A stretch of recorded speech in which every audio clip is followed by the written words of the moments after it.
In Boston, a police call becomes deadly. The gunman escapes. But Boston police and the FBI vow to find him.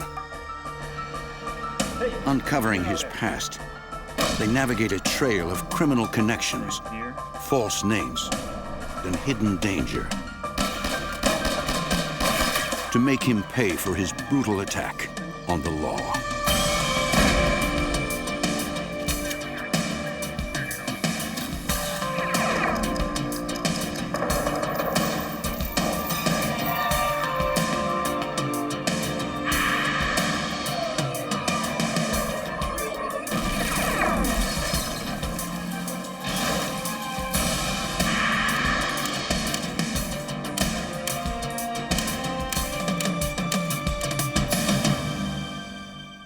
A criminal who kills a police officer wages war on society. In 1987, such a criminal vanished after shooting 2 Boston officers, one fatally.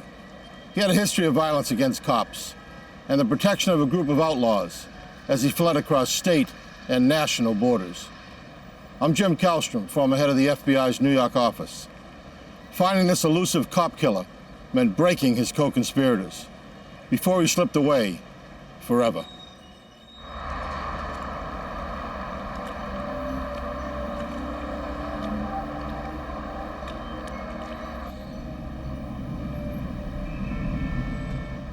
Boston, Massachusetts. The city's Back Bay district is an upscale area, unaccustomed to violent crime. At 12:30 a.m. on October 2nd, 1987, in one Back Bay apartment building, Meredith Falcone and her cousin were locked in an argument. He had threatened her and she was trying to get him to leave.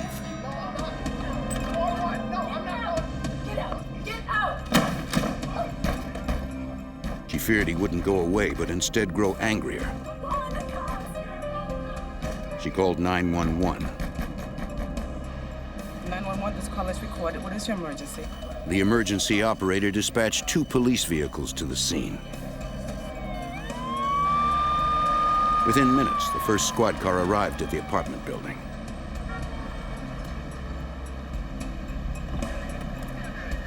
It seemed a fairly routine call for officers George Torres and Chris Rogers.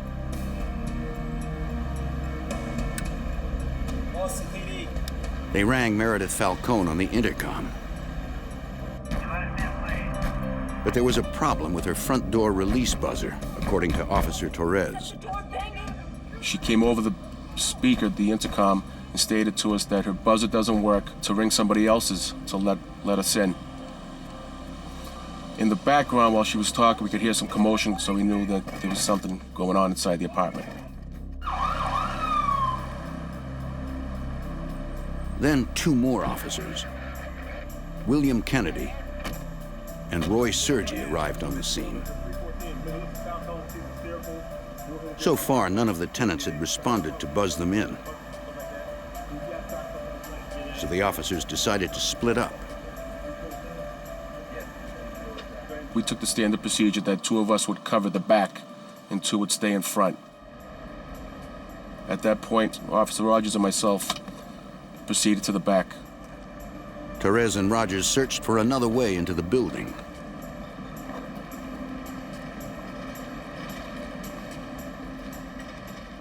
We look into a little alcove behind the building, and we see a male up against the side of the wall, sort of trying to hide.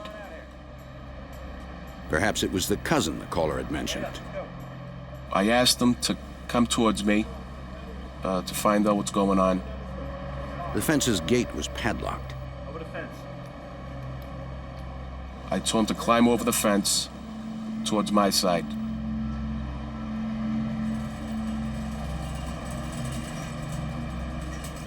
As he put his feet on the ground, he attempted to flee. At that point, I grabbed him and I started the pat-down procedure. Once I put my hands on his shoulders, he shoved me. Gut instinct told me that he had a gun. Torres was hit. The man kept firing at Officer Rogers, then chased Torres. Rogers couldn't get a clean shot. By then, Kennedy and Sergi had come to the side.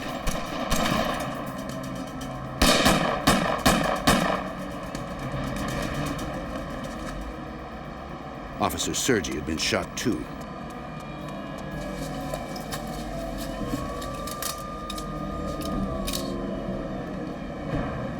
Shots fired, 13-12 combat. Though injured, Torres tried to assist Roy Sergi. Right knee. Kennedy chased the suspect for several blocks. But he had disappeared into the Boston night.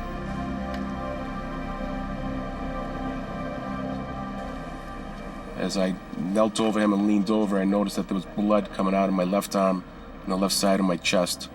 And at that point, I knew that I was hit several times. Rogers called for backup and emergency personnel. Shots have been fired at my location. Be advised, I have 2 officers down. I repeat, 2 officers down. I felt the pain, the burning sensation. I started to gasp for air a little. At that point, I knew that something had gone through my lung. Boston Dispatch put out the call that all police dread hearing. Officers down. Every available unit responded. In a matter of minutes, the normally quiet Back Bay district was swarming with emergency vehicles. Both critically wounded, Officers Roy Sergi and George Torres were rushed to the hospital. Detectives interviewed Officers Rogers and Kennedy. They explained what happened and said the assailant was an Asian male about 30 years old, of average height and with a muscular build. The description of the gunman differed from that of Meredith Falcone's cousin, the man who had started the domestic disturbance in the building.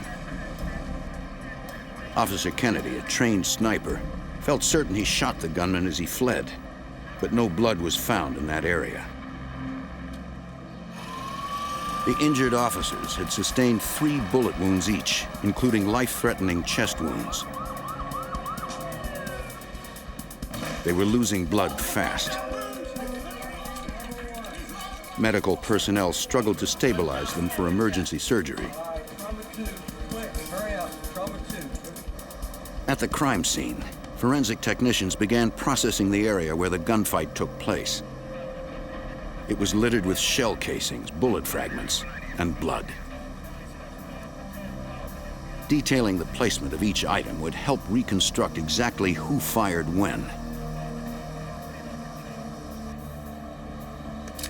Blocks away, they recovered an ammunition clip from a handgun, believed to be dropped by the gunman. It was a 15-round clip from a 9mm Sig Sauer semi-automatic, and it was empty. If it was the gunman's, they hoped to find fingerprints or some other forensic evidence that might lead them to him. In the lab, they would lift one partial print, but it was not enough for any comparison. Police issued a citywide alert for the suspect. They searched all of the Back Bay district and beyond. But that night, they found no sign of the gunman.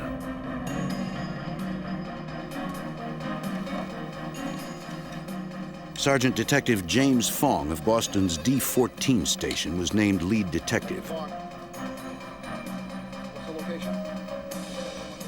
When I first heard that Roy, Sergi, and Joe Torres were shot, I was actually really surprised and shocked that someone would shoot Boston police officers. Though worried about his colleagues, Detective Fong still had to do his job. The crime scene is still a crime scene regardless of whether a police officer or a civilian involved, and you have to take everything step by step. He first wanted to determine where the assailant had come from.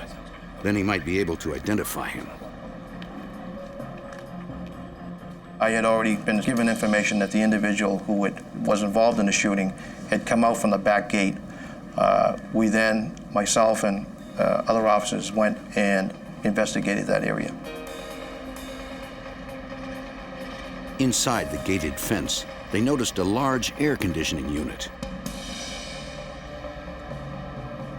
On closer inspection, Detective Fong discovered shoe prints on the cover of the unit. The footprints that we recovered at the scene were something consistent with where the officers, George Torres and Christopher Rogers, said that they had seen the individual.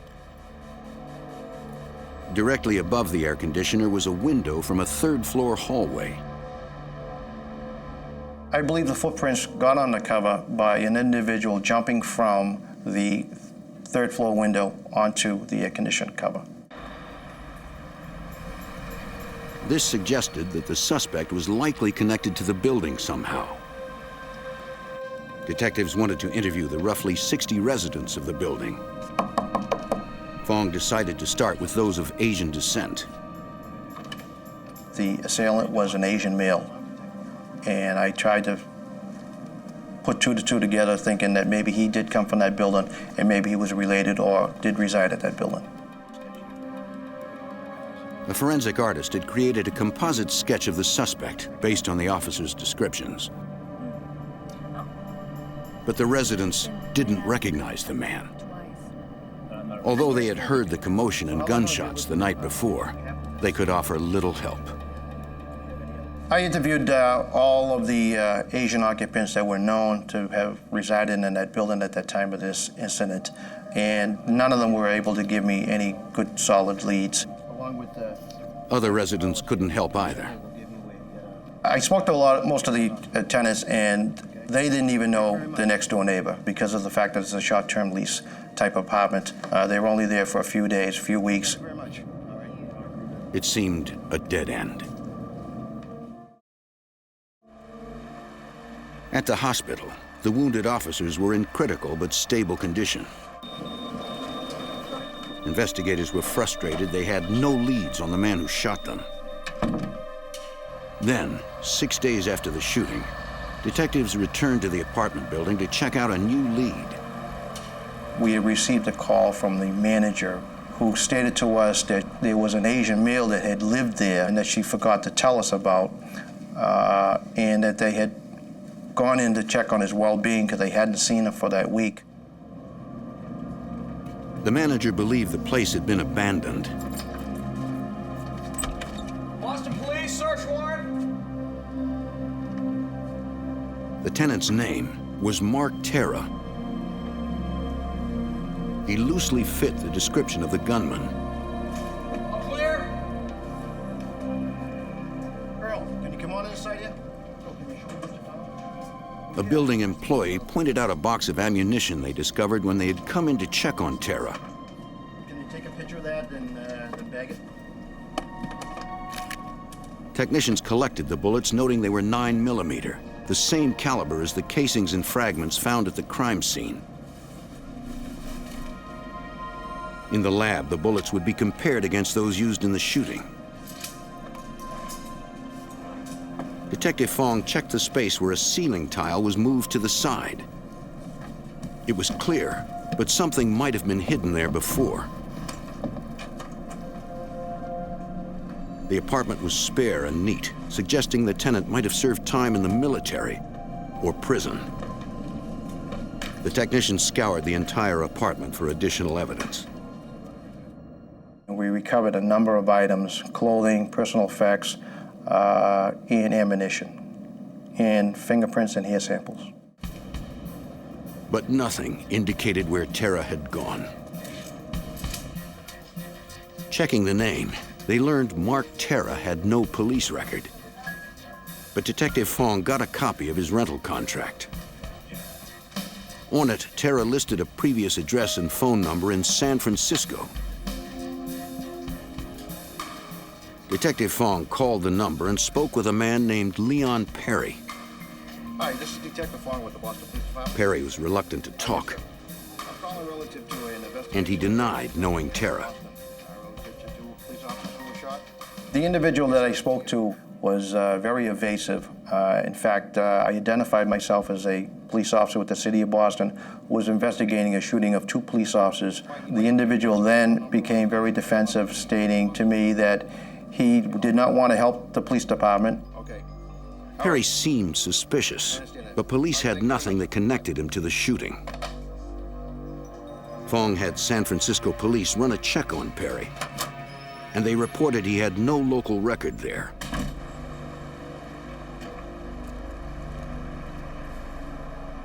Boston police received a copy of Mark Terra's California driver's license photo. George, I'm going to show you some photos here. They brought it to the one officer who got the best look at the shooter, George Torres. This picture just jumped out right at me. And I stated to him, that's the guy that shot us. Anxiety and fear ran through my body. Anxiety knowing that we have an ID on the suspect, and fear because he's still out on the street. With the suspect identified, the Boston police held a press conference 1 week after the shootout. Based on the information available to me and to our investigators, which I cannot disclose, we have an unusually violent person, and quite frankly, it's scary. They believed they knew who the gunman was. Now, they had to find him. In Boston, a shootout left 2 police officers critically wounded. Suspect Mark Terra had disappeared. Investigators discovered his last known address was in San Francisco and asked their counterparts in the Bay Area to help. That'll be about it. Everybody has their assignments? They sent the San Francisco police wanted posters of Terra and asked them to have their officers look out for him in case he returned there.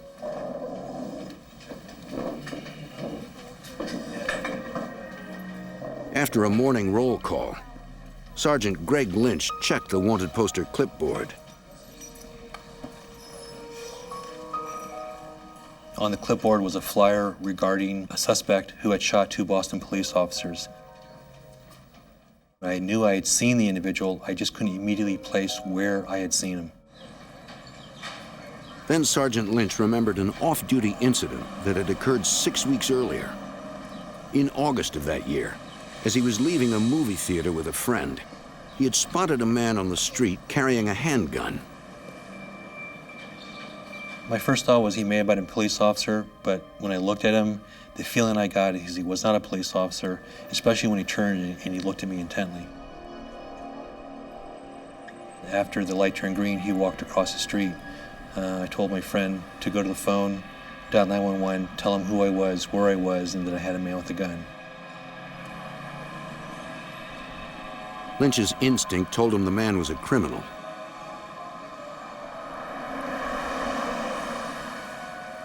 He followed the man, though he couldn't stop him from driving away.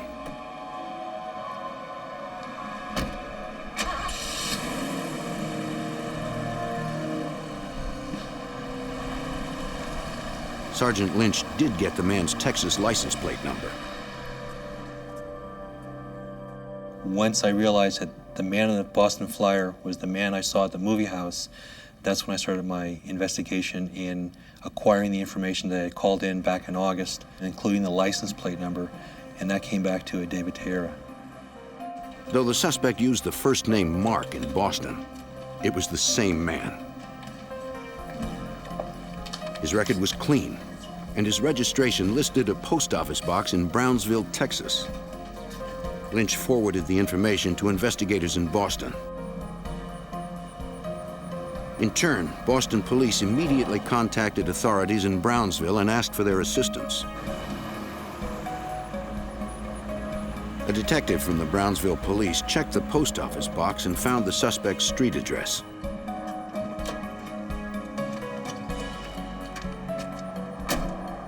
He went to the apartment building where the suspect had lived. I'd like to ask you a few questions about one of your tenants. Okay. The detective showed the apartment manager a photo of the man known as Mark, or David Teixeira. The manager recognized the photo, but he didn't know him by either of those names. He knew him as Ted Otsuki. Atsuki had moved out months ago and the manager had no idea where he had gone. If you think of anything else that can help me, please give me a call. Thank you very much.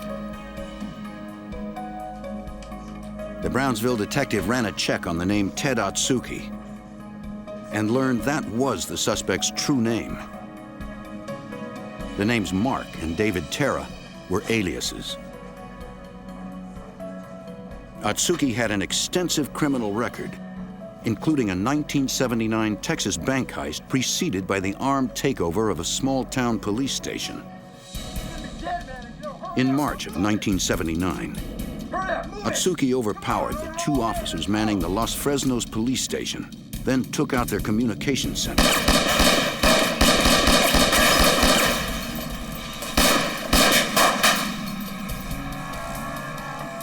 With the police neutralized, he walked across the street and robbed the local bank of $70,000.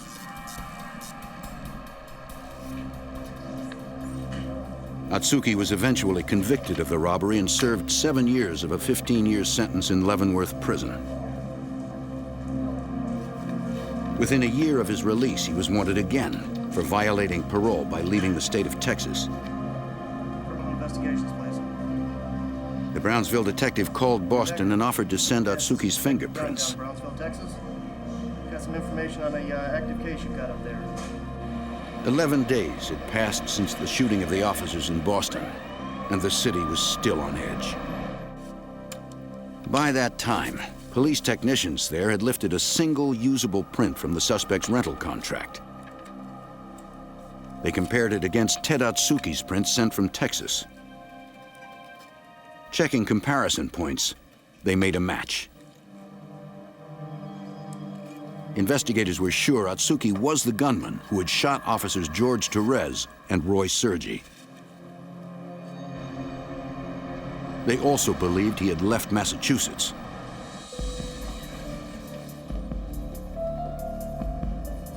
Boston police contacted the FBI for assistance, and the case was assigned to Special Agent Jay Fallon of the Boston Field Office.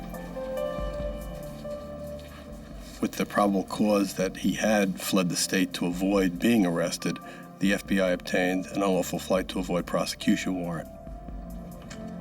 Agents tracked down a known associate of Atsuki in the area and convinced him to cooperate. That's what we're looking for. Okay. He said he heard the suspect had come to Boston as part of a bank robbery plot.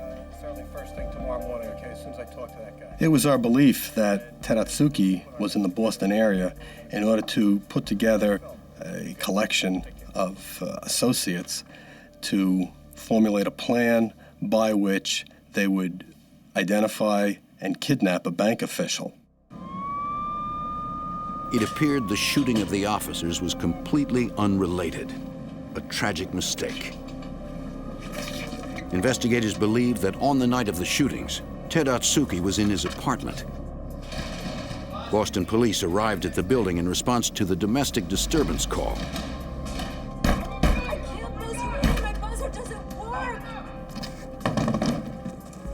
They believed Atsuki mistakenly assumed the officers were there to arrest him for violating his parole in Texas.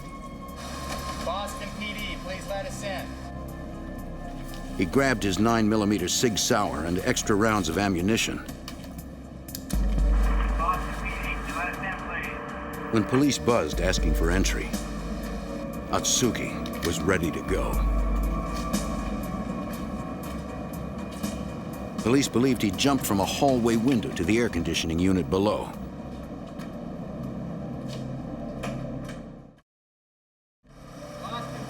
Seconds later, the gunfight.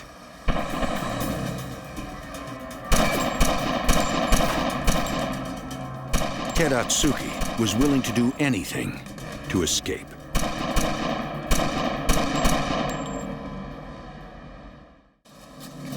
In 1987, Boston police and the FBI searched for Ted Atsuki, wanted for the shooting of 2 police officers. Special Agent Jay Fallon tried to narrow the search for the fugitive and predict his moves. A very basic tenet in these type of investigations is to identify and interview the subject's friends and family and associates in an effort to determine any nuances insofar as what his likes, dislikes, where he might be. They had contacted Leon Perry in San Francisco, whom they believed to be an associate. But he claimed not to know the fugitive. Surveilling Perry, they realized he was using Atsuki's car. They watched it, but never saw Atsuki. The FBI's database had revealed Leon Perry spent time in Leavenworth prison with Atsuki. When confronted, Perry admitted knowing the suspect, but said he had not spoken to him in months and had no idea where he was. They didn't have probable cause for an arrest, but they impounded the car and arranged for spot surveillance of Perry. When they searched his apartment, they found no sign of Atsuki.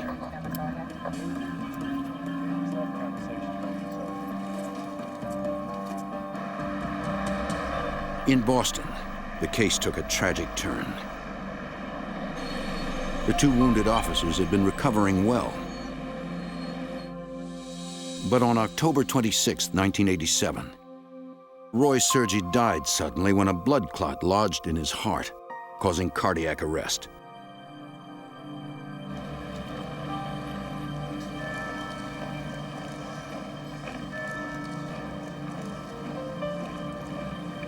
Detail! Bring your sand! Sergeant Detective James Fong. When I first learned that Roy had passed away, I was in complete shock. I had seen him 2 nights before, and he and I were engaged in small talk conversation. I remember Roy saying to me, I'll be seeing you guys upstairs, that being in the detective's room, working alongside with us upon his recovery.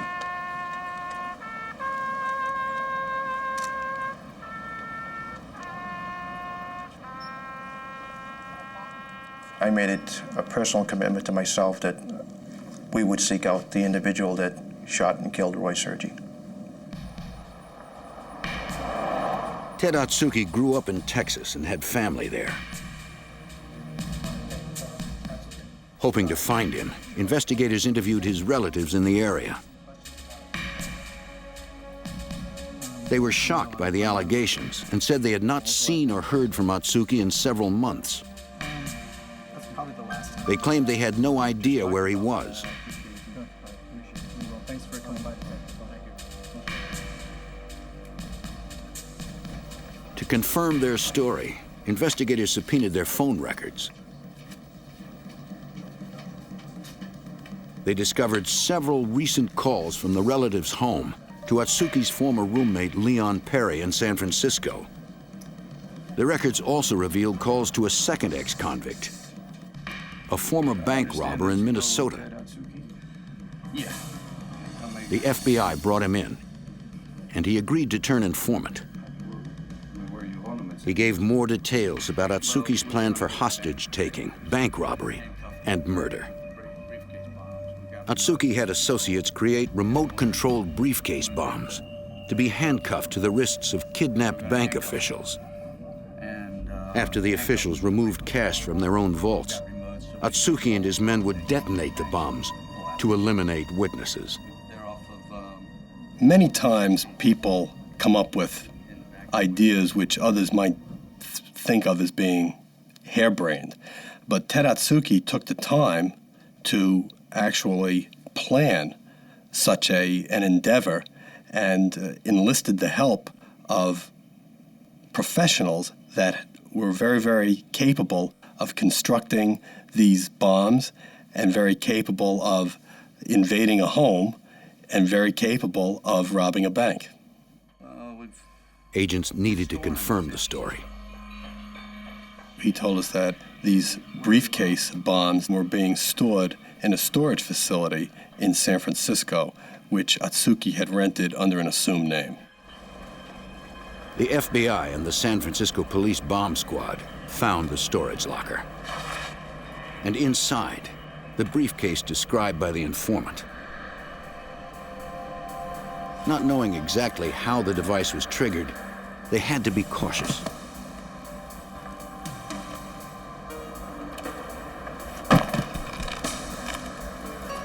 The specialists placed the briefcase far from the storage building, then attached a small charge designed to open the case without detonating any bomb inside.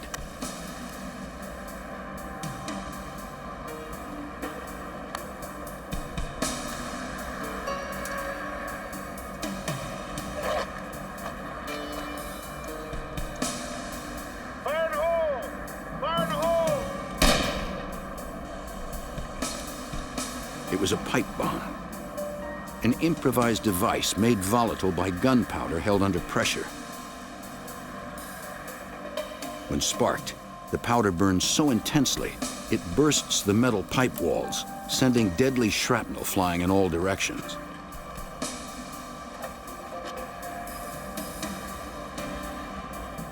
To render it safe, they needed to open the pipe, releasing the pressure on the gunpowder.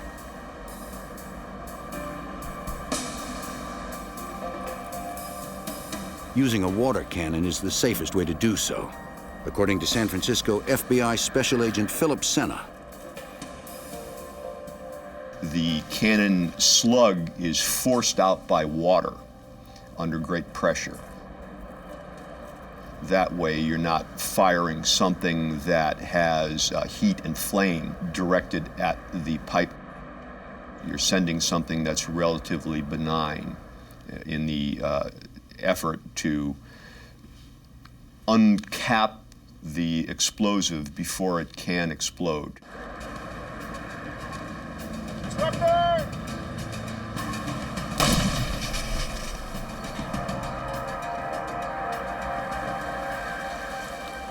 The device was very well constructed, quite sophisticated. It was designed to be placed and then detonated from a distance. I was told that the device was capable of killing somebody and having a relatively small blast radius, maybe 10, 15 feet, but being pretty devastating within that radius. They later found and rendered safe a second bomb. The evidence was collected for processing at the forensics lab. Special Agent Fallon wanted to know if Atsuki's former San Francisco roommate, Leon Perry, knew about the bombs. After the bombs were recovered, we re-interviewed Perry. Perry stated that he had no idea as to the existence of these bombs and certainly would have notified us if he did. We then sent the bombs and the materials to the lab, and we determined, the lab determined that, in fact, Perry's fingerprints were on the boxing materials that the bombs were in. Based on the fact that we truly didn't think that Perry was cooperating with us as completely as he could have and should have, we made the decision to revoke his parole and put him in jail. Investigators had long suspected that Perry was actively involved with Atsuki. Now they had direct evidence. Unless he cooperated, Perry was facing a return to prison of up to 20 years. Special Agent Senna hoped to get him to talk. We had enough evidence of his association with Azuki and parole violation evidence that we had the ability to put a little pressure on him. He was comfortable in prison, so going back wasn't the worst possible thing that could have happened to him. We spent the first day probably 15 hours talking. And this went on for approximately a week, sometimes 10, 12, 14 hours. There were headache days.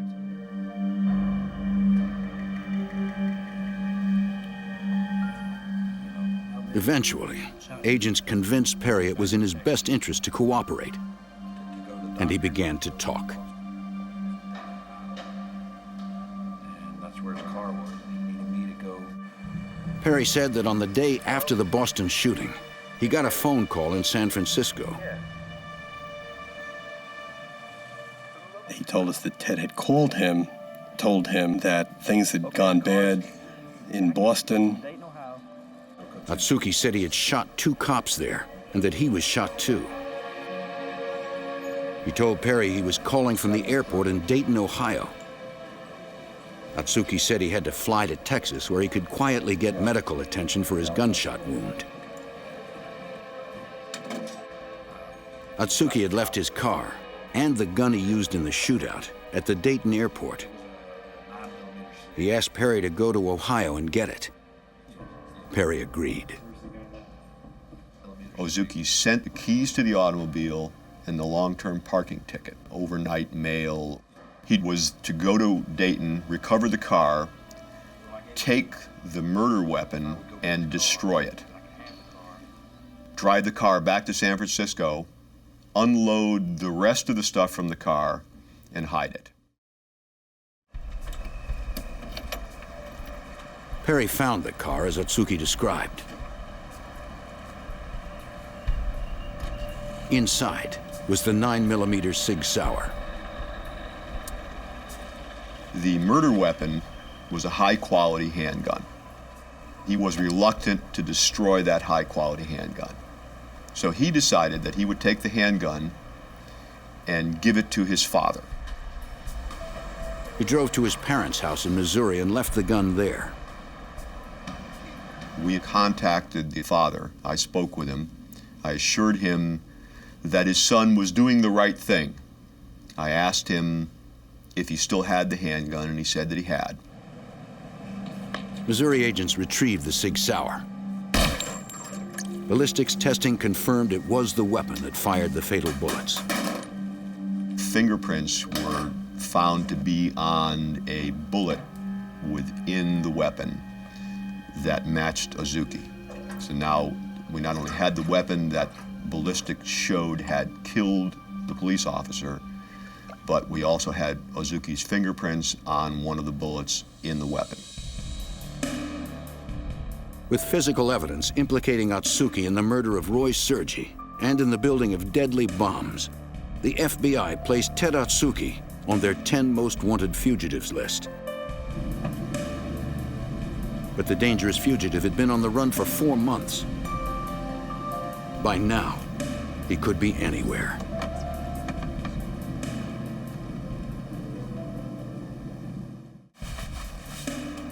In 1988, the FBI continued a nationwide manhunt for Ted Atsuki, the suspected cop killer. On January 22nd of that year, they placed him on their 10 most wanted fugitives list. To further the publicity of the case, the FBI asked a nationally televised crime show to profile Atsuki. During the broadcast, an acquaintance of Atsuki's called the show's toll-free number. When it seemed he had a legitimate tip, operators patched him through to FBI Special Agent Jay Fallon. Jay Fallon. The caller said that Atsuki was especially close with 2 particular relatives living in Texas, and that if anyone knew Atsuki's whereabouts, it was this couple. Authorities had previously spoken with the couple who claimed to have no contact with the fugitive. If someone saw us at the birthday party, that's about it. Checking the relatives' phone records, agents discovered a sudden increase in calls from Guadalajara, Mexico, where the family had other relatives. Atsuki might have fled there. The hunt extended into Mexico. FBI offices in foreign countries are called legal attachés. At the Mexico City legal attaché, FBI Special Agent Stephen Walker took on the case. The FBI has no legal authority to conduct investigations on a foreign land according to the laws of that country. So we solicit, or the FBI would solicit, cooperation, form a liaison relationship, and request officially that the host country law enforcement agencies do the work of the FBI. An investigation is very important. Special Agent Walker met with the Mexican Federal Judicial Police to ask for their assistance in searching for Atsuki. We didn't have an exact address in Guadalajara, but we did have some suspect telephone numbers in that area. And investigation conducted at that time failed to locate the relative or to locate Atsuki. Special Agent Fallon hoped Atsuki's former roommate, Leon Perry, could help them. Offering Perry immunity on the bomb-making charges, the FBI convinced him to wear a wire. We had devised a plan by which we thought that Perry could speak with family members of Ted Atsuki in an effort to have the family be forthcoming and advise Perry as to where Atsuki might be. Agents created a fake passport for Perry and coached him on how to draw the relatives in. Doesn't work nights and never works in Mexico. Perry got this bogus identification and was going to leave town, so to speak. That was the story that he was going to tell Atsuki's family in an effort to have the family reach out to Atsuki to speak with Perry. There was also the situation as to the murder weapon, and one of the biggest selling points was that Perry needed to know from the family what Ted wanted done with the murder weapon before he fled. Check your mic again. Wait. After several requests, Atsuki's Texas relatives agreed to meet with Perry at a restaurant in Matamoros, Mexico. Outside, Boston Detective James Fong, FBI agents, and Mexican federal police waited, ready to listen in on the meeting. All right. Mike, sounds good. We're ready to go. Okay. Other agents were inside.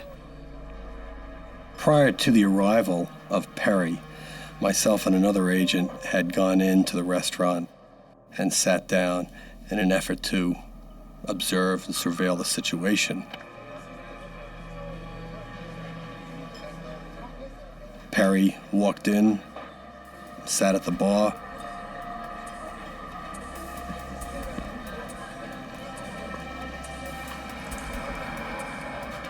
He didn't have to wait long before Atsuki's relatives walked in. We're going inside. Right here.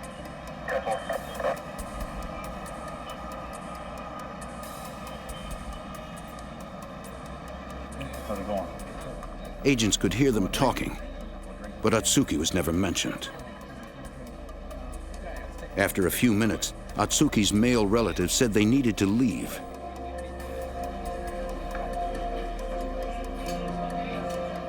The surveillance teams changed plans fast. They're leaving. They're leaving. They're on the move. I was concerned because that was not exactly what we were expecting. Right now, we're going to do a movement surveillance. However, you have to have faith in the people that you have out there. We'll pick it up here, and then you can pick it up in a few minutes. They're coming up to you. They would have to stay close enough to maintain the audio signal, but still avoid detection. They hoped they were finally closing in on Ted Atsuki.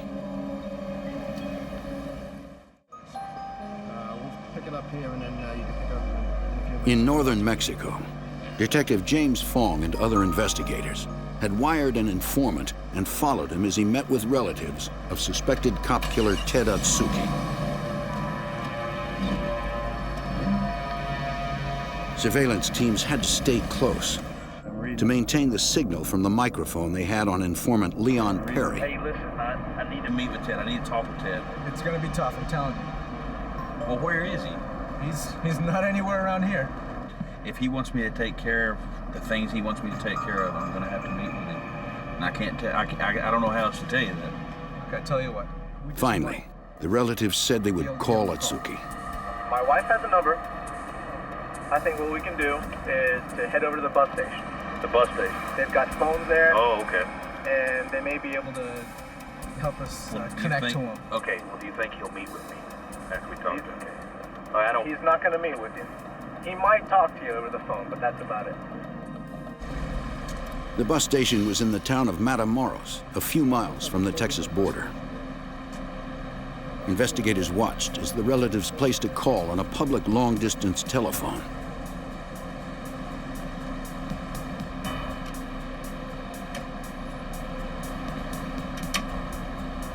Undercover agents kept a closer eye on them.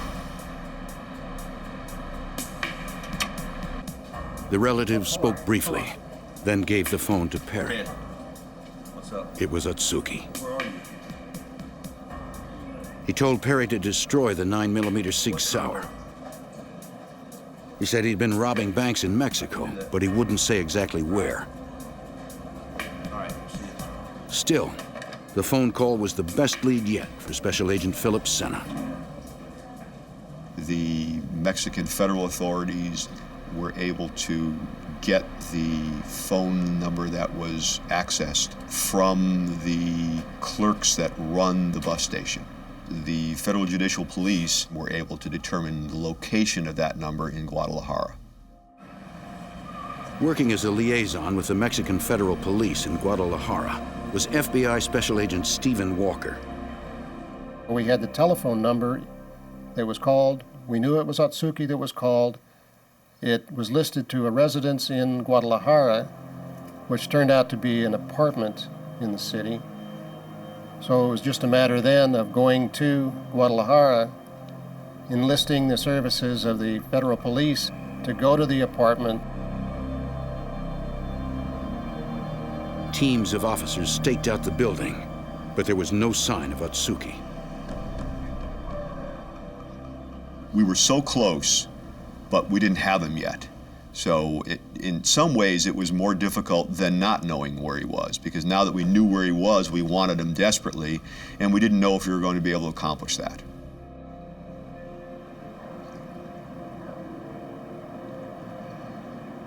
Then, 2 days after the stakeout began, Ted Atsuki appeared. The officers moved in.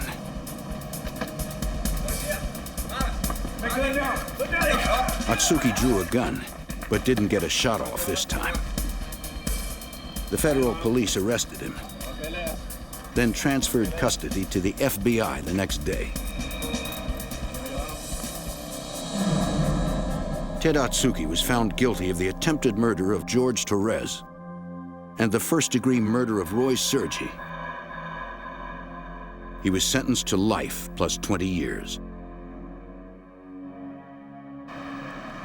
Officer Torres recovered from his wounds and returned to active duty.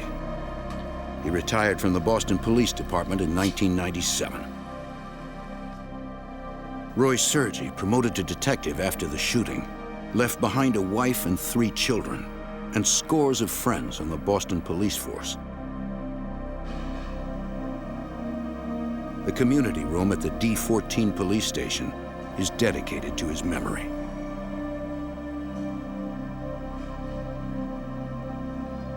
George Torres hopes the legacy of the case helps keep other officers alive. We try not to take anything as a routine call. There's no such thing as a routine call. You go there, expect the unexpected. After the shooting, Boston police began issuing bulletproof vests to all officers and replaced their 6-shot revolvers with 15-round semi-automatics. Now they stand a better chance at coming out alive when the unexpected happens.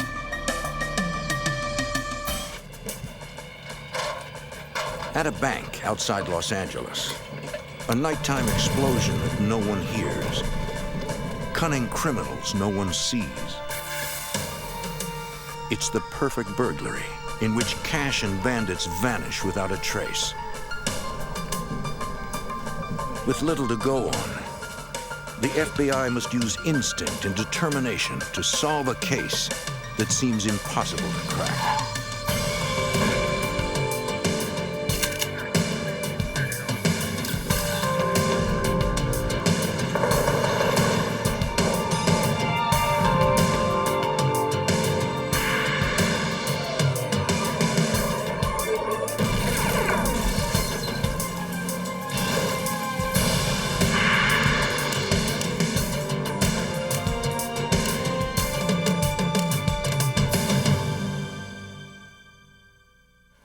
Bank robbery is a brazen yet simple crime. A mask, a gun, a note passed to a teller. But bank burglary is different. It takes skill to disable an alarm, to penetrate a locked vault. I'm Jim Kallstrom, former head of the FBI's New York office. In 1972, the largest bank burglary in U.S. history went down without a hitch. $8 million gone. Now agents must track a gang of sophisticated criminals with enough money to disappear forever.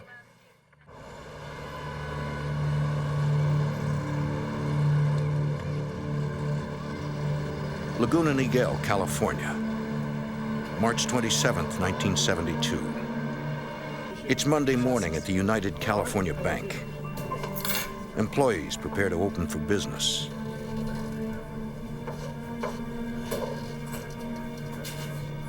When the bank manager tries to unlock the vault door, it won't open. Somebody call the safe company.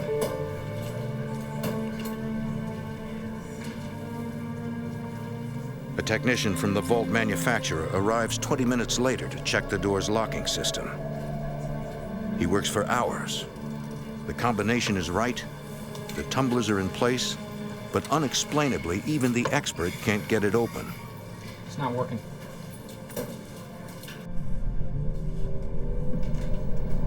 Looking for another way in, the technician climbs into the rafters above the vault. He is stunned to find a hole cut in the roof.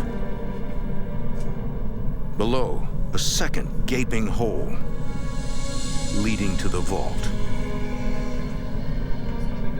Agents from the FBI Santa Ana Resident Agency immediately respond to the bank. The first investigator to survey the cluttered crime scene is Special Agent Jim Conway. Upon arriving and getting up on the vault and looking down at this hole, we could see a pile of rubble, I would say 6 feet tall and expanding out.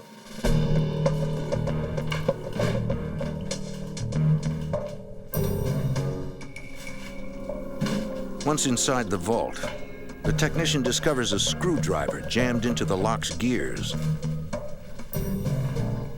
Agents suspect the thieves wanted to delay the discovery of the crime. The place is a disaster. My first impression was there was going to be a lot of time and effort needed to work this out.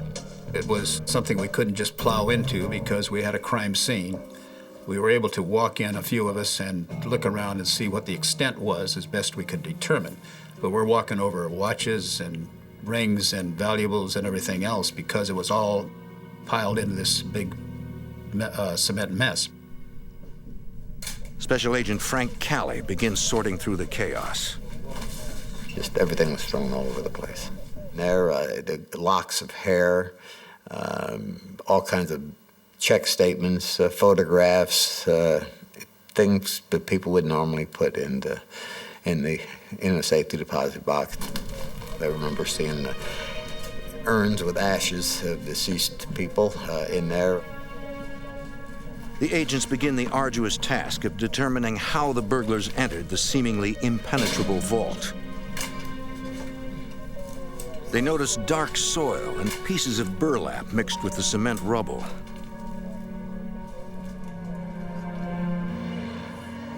Outside, they find the bank's audible alarm disabled. They also find a ladder. Interpreting the clues, investigators piece together the burglars' intricate plan to breach the vault.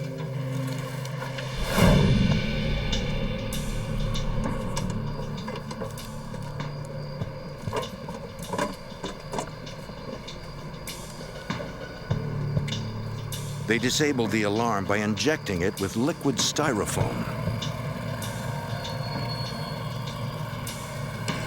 It hardened, freezing the clapper in place and rendering the alarm useless.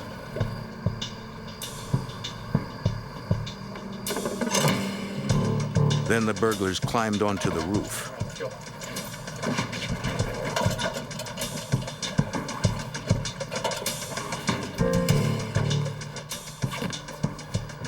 Investigators find tape on a rooftop outlet, suggesting the burglars used the bank's electricity. When agents cannot find fingerprints on the tape, they conclude the burglars wore gloves.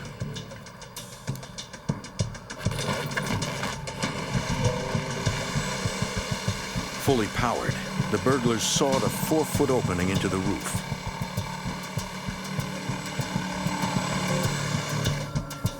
Good, good. All right, we're in.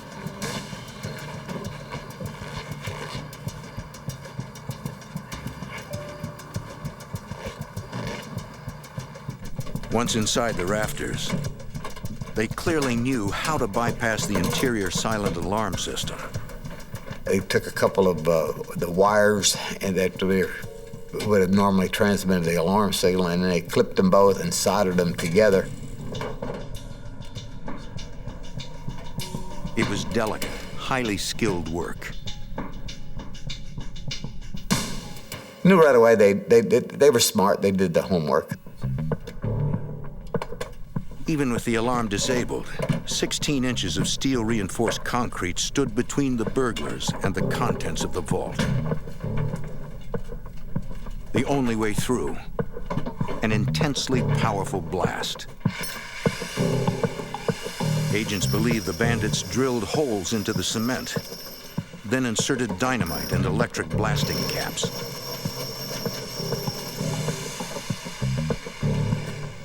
The blast had to be precisely directed to blow through the cement without injuring the burglars or attracting attention. Agents conclude that the burlap fragments in the soil in the vault indicate that the burglars came prepared.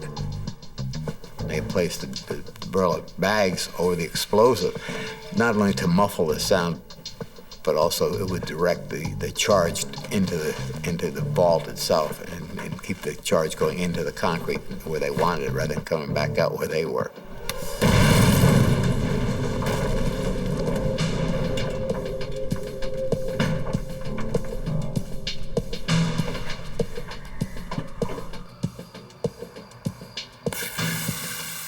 The investigators discover burn marks on the steel rebar that reinforces the cement. They conclude that the burglars knew the blast could not crack steel and came prepared with an acetylene torch.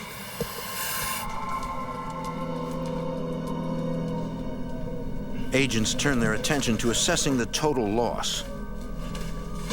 Bank officials report $50,000 is missing from cash drawers. But the thieves were not content with the cash.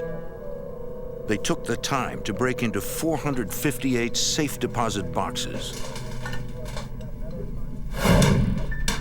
Investigators find tool marks on the locks of the boxes and deduce the burglars used a pointed instrument and a lot of brute force to break them open one by one. They carefully sorted through every item, leaving behind what they didn't want. Amazingly, the bandits were so methodical that they got in and out without being seen or heard. In 1972, most banks were closed on weekends. Agents conclude that the suspects took full advantage of that fact. Apparently they had been in there several times, in and out over the weekend. They probably went in on Friday night, and they probably didn't get out till late Sunday night. Not only had the burglars pulled off such a lengthy, complex crime, they did it without leaving a single fingerprint. Although investigators do find a brown cotton glove and broken drill bits, neither is unique enough to be traceable. Agents and deputies collect the debris for further examination at the crime lab. But with no apparent evidence and no witnesses, agents are facing the tough challenge of identifying and locating a group of highly skilled criminals, including electronics and explosives experts. Investigators turn their attention to determining the total loss from the safe deposit boxes. It will be extremely difficult since banks do not keep records of their contents. Ordinarily, if you had a bank burglary, you would be missing cash. You'd go out and say, yes, we got to find $350,000 worth of cash. At this point, we did not know what was gone. It's a very affluent area. And so the possibilities of a tremendous amount of money and material being lost was evident. Investigators begin the arduous task of carefully sorting and cataloging every item left in the vault. Then, by interviewing every box holder, agents learn the details of missing jewelry, rare gold coins, and bearer bonds. By a process of elimination, they slowly create a list of the stolen goods. The bank's loss of $50,000 in cash pales by comparison, as the value of the missing items rises to over $8 million. The heist has now become the largest bank burglary in U.S. history. With no physical evidence to go on, investigators hope to develop leads by thinking like the bandits. We felt that they would need oxygen to burn the rebar, and so we canvassed hospitals, oxygen supply places, and things like that. Despite checking every oxygen supplier in the area, agents come up with nothing. We also felt that a drill of some type had to be used, obviously a large one, so we canvassed places to find if anybody had sold or rented a large drill, as we felt that would have to be used. Again, agents go to dozens of equipment shops, checking records during the time surrounding the break-in. But they find no suspicious purchases or rentals. Clearly, the criminals in this case have masterminded and pulled off a nearly perfect heist.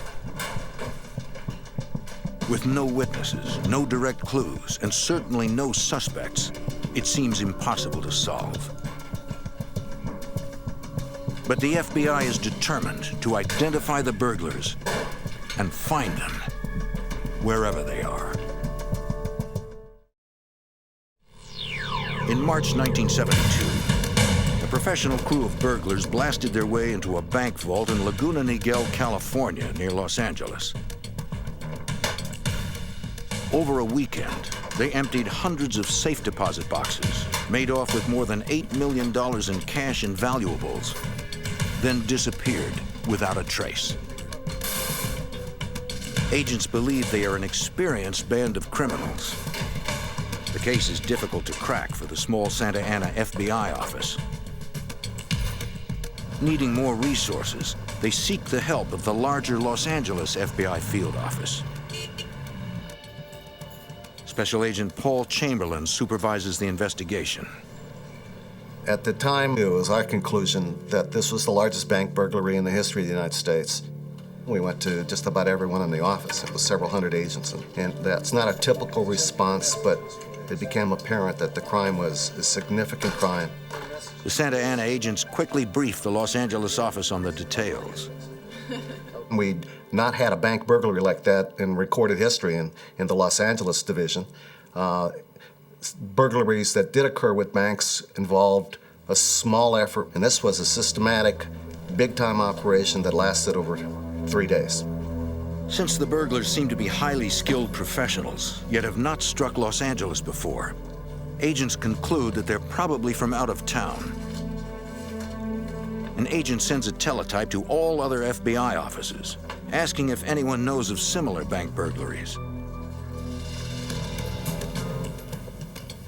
They get a hit from the Cleveland, Ohio field office, where agents have been investigating similar bank heists, 13 of them, in fact. The description of the California burglary immediately strikes a chord with them, including Special Agent Buddy Nix. We knew from the modus operandi, the MO, the outside alarm had styrofoam spray placed in it to keep the audible alarm from activating, the fact that it was a roof job, the fact that the alarm system had been bypassed were all indications that bank burglary crews in Youngstown very well may have been involved. The Ohio agents believe the 13 Ohio bank heists were committed by the Youngstown Erie Bank Burglary Group, a loose association of criminals tied to organized crime. The California agents were right.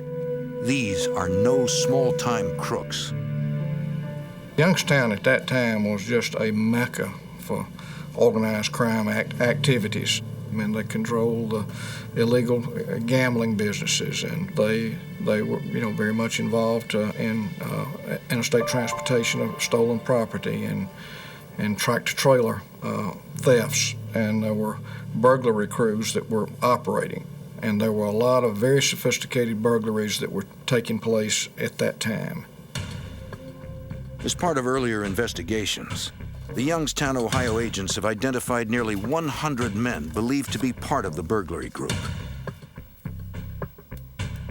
They've collected intelligence on each of them. Agents send the men's names and mugshots to the Los Angeles FBI. There, investigators try to narrow the list. Since the criminals must have traveled to California, agents check airline passenger manifests from around the time of the burglary. Without the benefit of modern computers, it is a time-consuming process done by hand.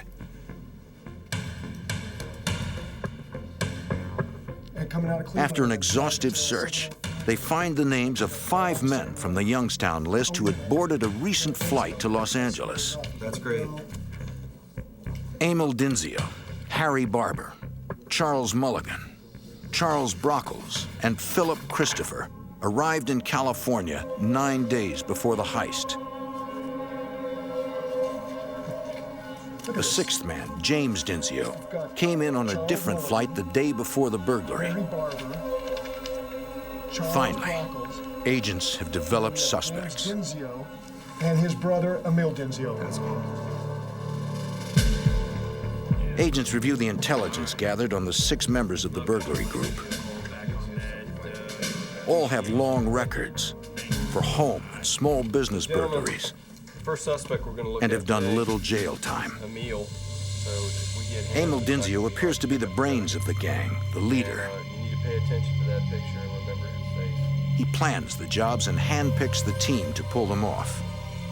This is Charles Brockles. This guy has a Charles history of, Brockles is an explosives and electronics expert, well-versed in bank alarms. Agents believe Philip Christopher is a lookout for the gang. He's known for his expertise in bank robbing. The other gang members are all relatives of the leader and probably help with the grunt work. There's Emil's older brother, James, His face only a mother could love. and Charles Mulligan, Emil's brother-in-law. Here, you're gonna really appreciate this guy. Yeah, There's also Emil's nephew, Harry Barber. Okay. Why don't you take a look at this guy? The men are all seasoned professional criminals, well-connected in organized crime. He's a lowlife. The Youngstown, Ohio FBI has linked them circumstantially to many bank burglaries, but never had direct evidence. All right, and he's The a charges lowlife. never stuck. He's a nobody, not a heavyweight, but we gotta. The only information that links the suspects to the crime is that they were all in Los Angeles at the time of the burglary. Agents begin the difficult job of tracking their movements, starting at the airport. We then canvassed and interviewed every cab driver at LAX that was working that day. That was a massive project. If I showed you a couple pictures. Agents spend days interviewing dozens of drivers. It finally pays off. One cab driver recalls taking a group of 5 men to a home in the nearby community of Southgate. He remembers the trip well. The cab driver specifically remembered these folks for 2 reasons. One, because of the $100 tip, but for the other reason, they were tough, mean-looking guys. Agents get the address from taxi records and decide to go there.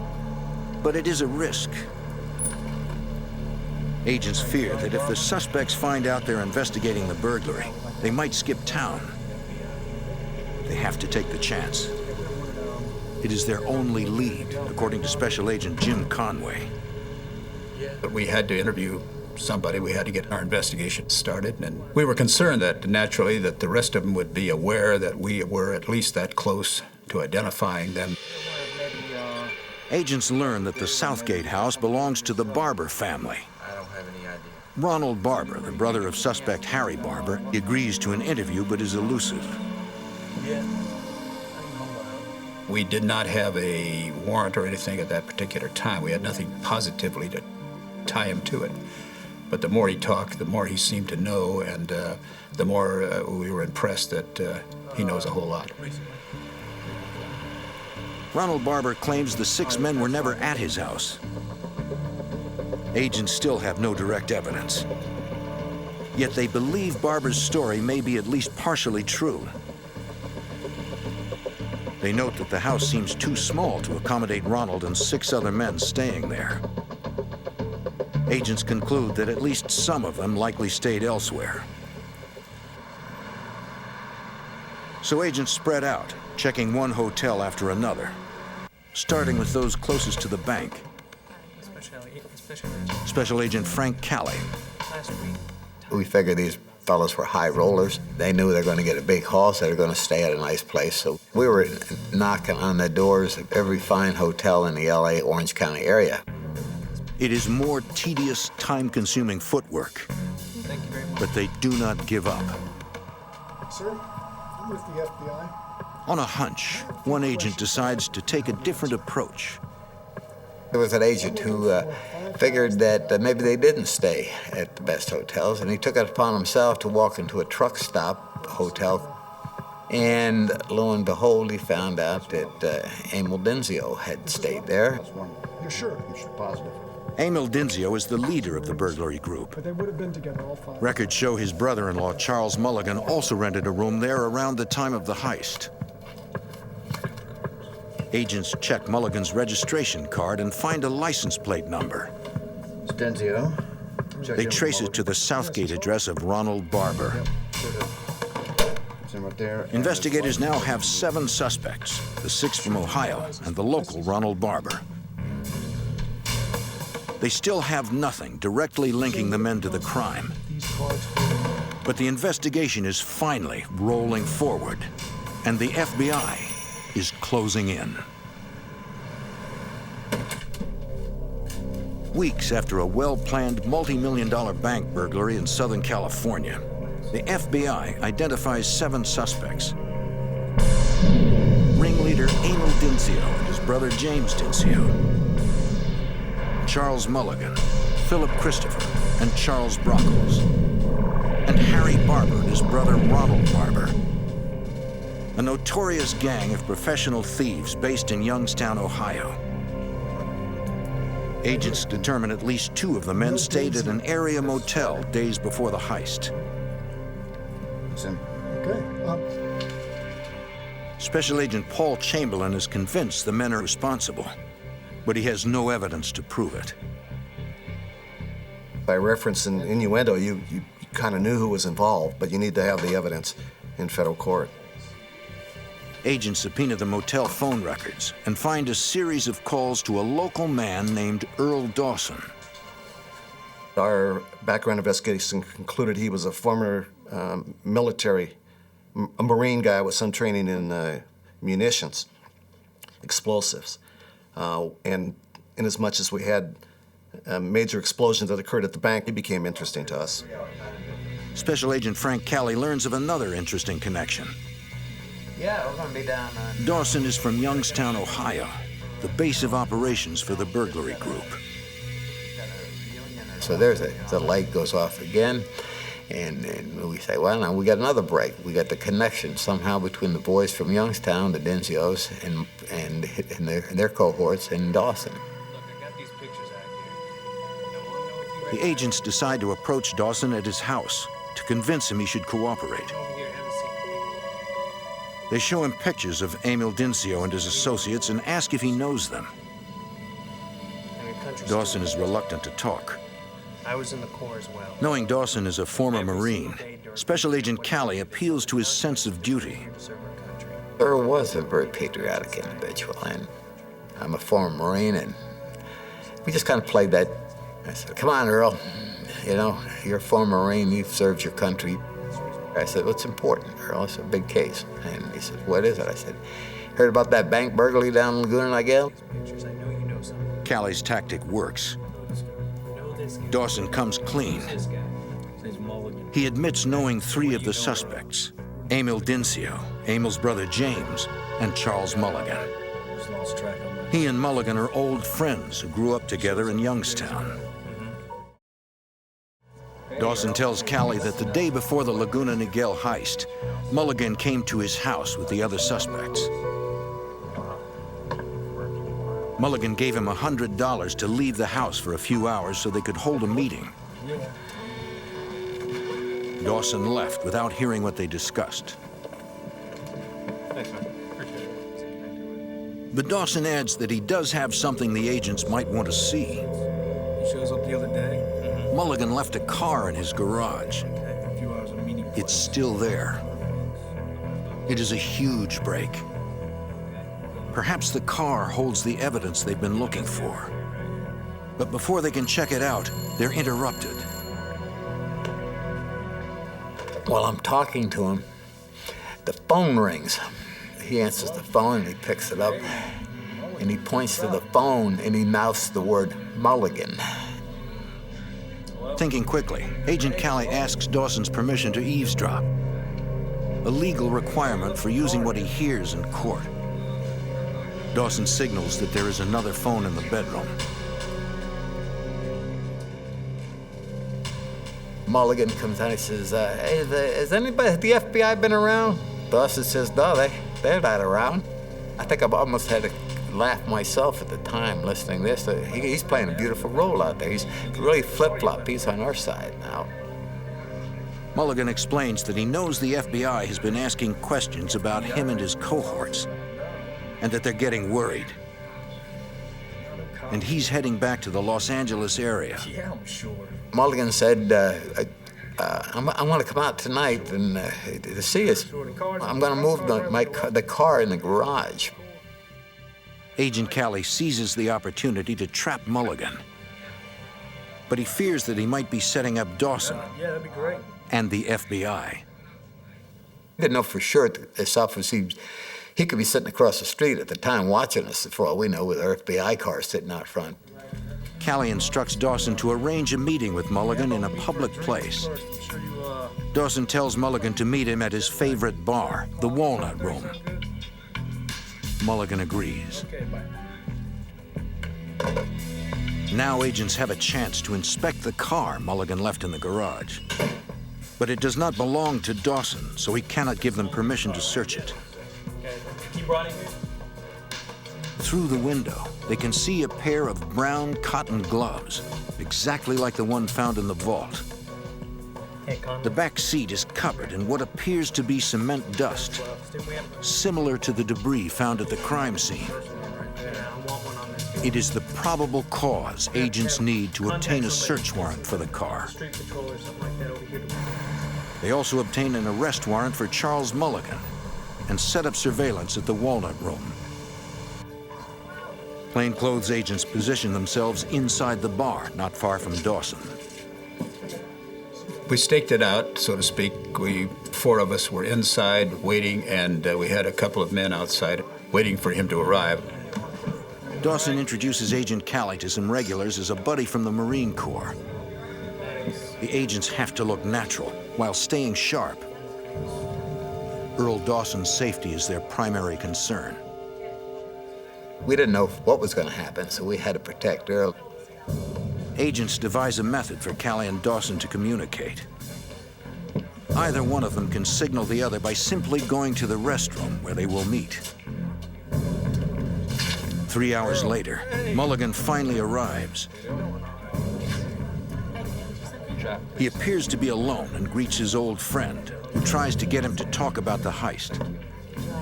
I didn't want to be too close. I was across the bar from him. Earl was talking to him and asking him something about, you were involved in that deal down in Laguna Niguel. And old Mulligan said, well, what do you think? Unable to hear everything they're saying, Callie heads to the restroom. Dawson follows. In the men's room, Kelly asks for an update. Dawson explains that Mulligan is anxious to leave and to pick up the car from Dawson's garage. No problem. Okay. Callie tells him to go, but instructs Dawson not to get into Mulligan's vehicle. Whatever you do, don't get inside that car. Okay, don't get in the car. What Callie doesn't tell him is that agents are in the parking lot, poised to capture Mulligan.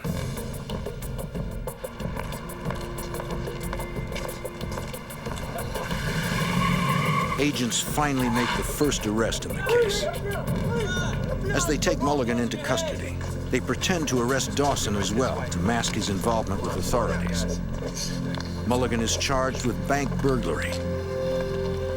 He does not resist arrest. But when agents try to question him, he refuses to talk. They hope to find answers in the car he was trying to pick up. Agents return to Dawson's house and search the car in the garage. We found this large motor used as a drill and some other tools that we felt were very much probably the ones that were used in the actual committing of the crime. Agents recover stolen coins, along with drill bits, acetylene torches, hammers, and other items that could have been used for the Laguna Niguel heist. Exactly. And we felt very good about it. Felt we hit pay dirt, we hit a home run. Evidence technicians ship everything to the FBI lab in Washington, D.C. for processing.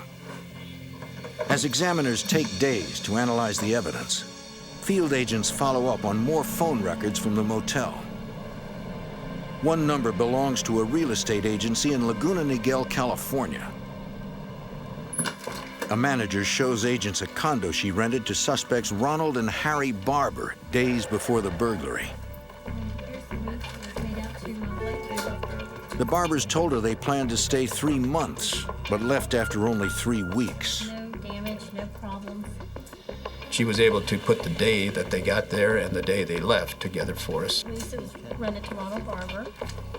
The men moved out suddenly on March 27th, the day the crime was discovered. We rented it for 3 months. The manager gives investigators permission to search the condo, which is within sight of the targeted bank.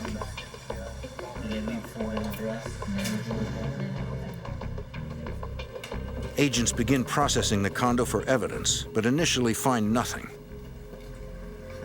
The entire inside had been wiped clean with some kind of a product. It seems the suspects were as meticulous there as they had been during the burglary. There was no evidence recovered at the bank of any value, and therefore, it was not surprising to see a place that had been wiped down. It appears as if they had done everything to ensure there was no evidence. They'd done just about everything right. But in fact, they made one crucial mistake. One of the evidence persons went to the dishwasher and opened the dishwasher and realized that it was loaded with dirty dishes and that someone had neglected to push the on button. The dirty dishes are covered with multiple latent fingerprints. At the FBI lab, examiners recover the prints from the dishes and from the tools agents found in Mulligan's car and match them to 5 of the 7 suspects.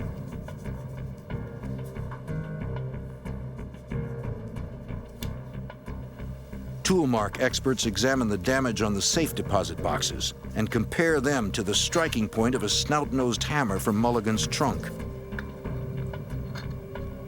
They report another match.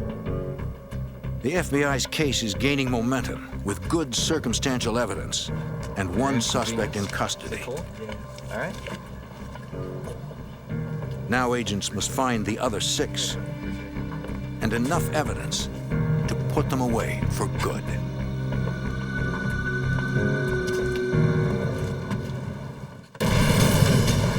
In Southern California, the FBI connects a team of 7 members of an organized crime ring based in Youngstown, Ohio, to a multi-million-dollar bank burglary when they recover tools used in the heist from the car of suspect Charles Mulligan. Mulligan's arrest puts the investigation into high gear, according to Special Agent Paul Chamberlain. We did realize that with the arrest of Mulligan, eventually, and shortly thereafter, they were going to figure out that we had figured who this group was. And therefore, we heightened our investigation. We did everything as fast as we possibly could. But since most of the evidence is circumstantial, the case hinges on the testimony of informant Earl Dawson, a man the FBI must protect. Go ahead and leave with him, all right? Okay. But whatever you do, whatever happens. Earl was probably the key witness because the case was kind of dry all along. It's physical evidence. Burglaries are very dry. Earl was able to put all the principals together. They were charged with conspiracy and burglary, and they could put them all together at his house. Dawson begins receiving threatening phone calls, pressuring him to keep quiet. The caller insists on a face-to-face meeting to discuss the matter. But the FBI learns the meeting may have a more sinister purpose. We received informant information that a contract was put out on Earl Dawson's life, and we're going to come out and attempt to kill Dawson. Agents instruct Dawson to arrange a meeting at his favorite bar, the Walnut Room. But don't tell him about the planned hit. Agents want to confront the men to send a message to the Youngstown crime ring that the FBI is on to them. Agents are confident that they can protect Dawson as long as he stays in a public place. I told him, Earl, don't leave this bar. Whatever you do, don't go any place with this. You don't ever leave that room. You stay right in that bar. As before, if either Dawson or Callie needs to communicate, they will meet in the restroom. The alleged hitmen arrive. I started buying Earl some pretty heavy drinks. Earl was basically a beer drinker, but you could see they were trying to switch him up to stronger drinks. When Dawson starts to look concerned, Callie heads to the restroom. Come on, hurry up. Get him right out of here. Dawson tells the agent he's scared. The hitmen want him to leave with them. I said, Earl, you're not leaving this place with him. Believe me, you're not leaving. Agent Callie tells Dawson to wait in the restroom. Listen, stay right here, and I'll be right back to get you. All right, just stay right here. Okay. Hurry up. The agents finally approach the men. They say they know what they came to do. It's time to get out. Let's go. To the hitmen, the message is clear. Stay away from Dawson. They had no problem leaving. I went directly to LAX, where they were escorted by LA's finest to an aircraft, and they left Southern California. To keep Earl Dawson safe for good, the FBI decides to put him in the witness protection program. You're gone. You're not going to see. Agents then go after the remaining burglary suspects.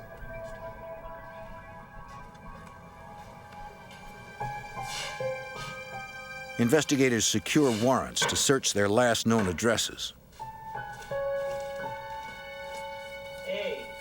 At one house, agents get their first direct link to the burglary.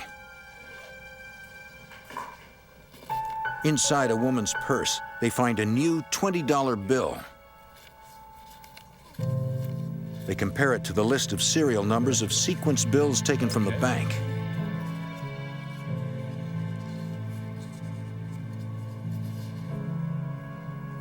It's a match.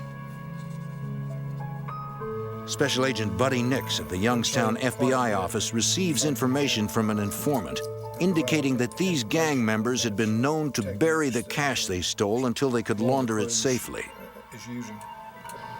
We identified about a 20 or 25 acre field that we had information that some of the loot was buried in. We dug in that field for days on end, and using picks and shovels and probes, and we finally rented a bulldozer. The land is adjacent to property owned by James Dincio.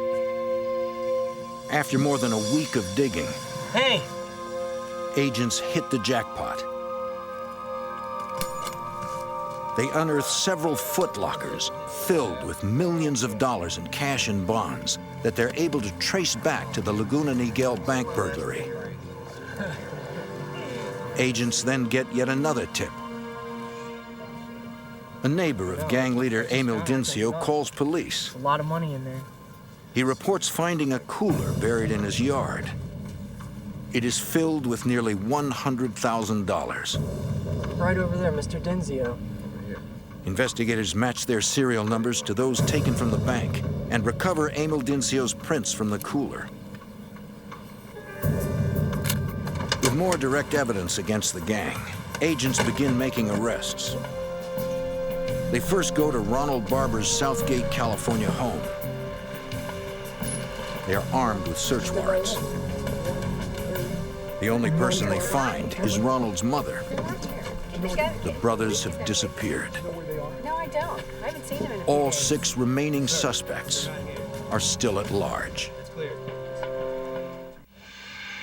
3 months after a multi-million-dollar bank burglary, the FBI has solid evidence against 7 members of an organized crime ring.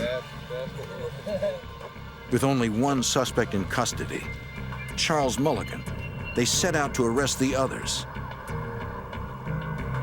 Emil Dincio, James Dincio, Charles Brockles, Philip Christopher, Harry Barber, and Ronald Barber. Agents go to Emil Dincio's home near Youngstown, Ohio, and discover he's made no attempt to run. Because of his attitude and his air of arrogance, Mr. Dincio actually believed he was above the law and was the kind of guy that could make things happen his way. When agents arrest Dincio, he is carrying $537 in cash stolen from the Laguna Niguel bank. Come on, we'll call it. Other gang members are also surprisingly easy to find. Within days, authorities arrest Emil's brother, James Dincio, at an Ohio airport. His carry-on luggage is full of more money from the heist. Agents make their 4th arrest, nabbing Phil Christopher. In his apartment, they discover over $32,000 in stolen cash hidden in his closet. The 3 men arrogantly maintain their innocence and refuse to cooperate. I got a deal right here. 2 months later, agents nab alarm expert Charles Brockles and get a break. They decide to confront him with what evidence they have and explain they can put him away for decades. They offer him a deal. In exchange for his full cooperation in outlining the burglary group and their crimes, prosecutors will drop all charges against Brockles and place him in the witness protection program. He agrees. Authorities have captured 5 of the 7 suspects. Everyone except the Barber brothers. Authorities extradite them to California and indict them on charges of conspiracy, burglary, and larceny of a federally insured bank. While in jail, Emil Dincio brags about the heist to another inmate and asks for his help in beating the charges. Mr. Dincio confided in him a great many details that were not in his best interest to confide. He got this other inmate to help him buy an alibi for the time of the bank burglary. But Dincio has chosen the wrong accomplice. The other inmate was someone who had had contact with law enforcement on many occasions in the past, and he realized that what he was being told would be of some importance to someone, and he came to us. Hoping to receive a lenient sentence for his own burglary case, the inmate tells agents of Dincio's confession and the plan to purchase an alibi. And that was Vegas? Vegas? Well, that's where his alibi is. The alibi was that Mr. Dincio was going to be in a hotel room in Las Vegas with a prostitute and with physical evidence that would show that he was there. The FBI sets up a sting. Agents give the inmate a contact to offer Dincio. Tickets to a show. contact is actually an undercover agent who will provide Dincio's alibi materials. Dincio takes the bait. At the jail's visitation room, he meets the undercover agent who plays the role of a fixer, a criminal expert in solving problems. Mr. Dincio received what he asked for. He got a registration card, which he registered in on. He put his fingerprint on it.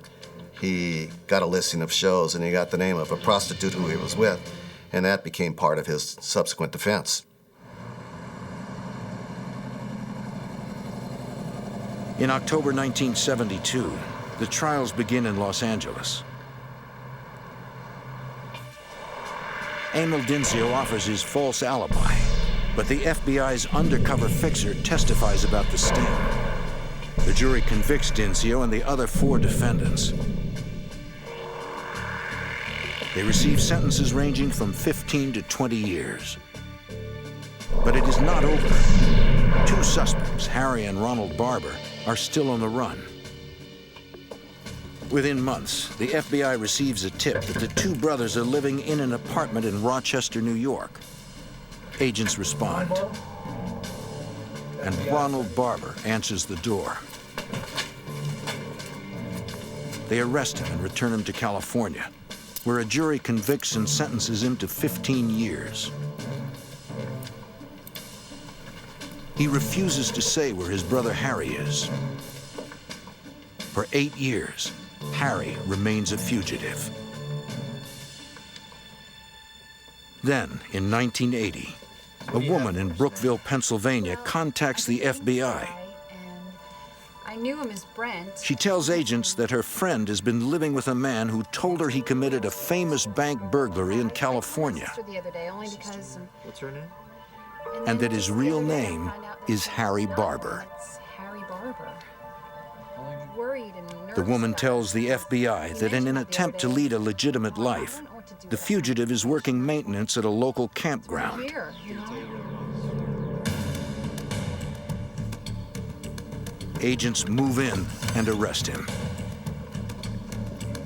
Hey, Barber. Hey, Barber.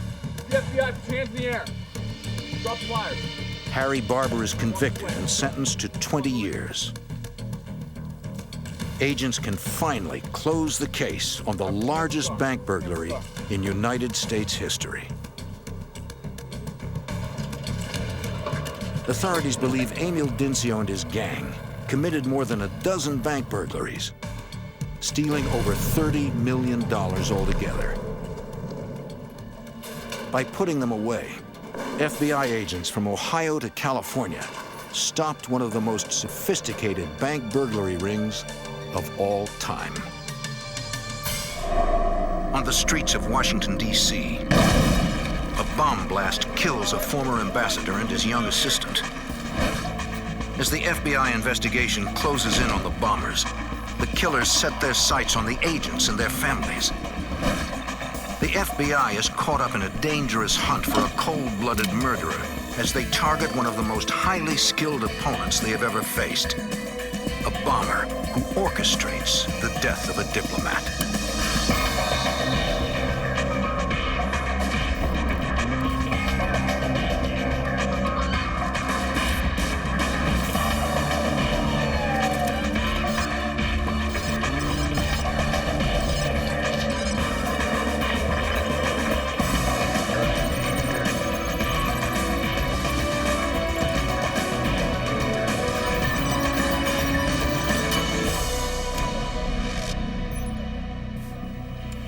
In the 1970s, South America faced a surge of political kidnappings and assassinations. When the killings spilled onto U.S. soil, it was time for the FBI to step in. I'm Jim Kallstrom, former head of the FBI's New York office. Agents struggled to pierce the closely guarded world of diplomats and assassins, trained spies and hired thugs, determined to stop a covert terror war waged by a rogue nation.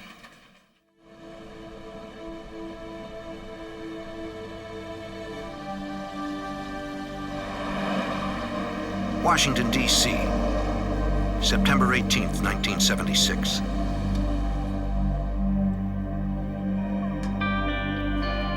A man Letelier's deadly revenge against one of his nation's fiercest critics. Dear friends of Chile, The intended victim is former Chilean ambassador Orlando Letelier.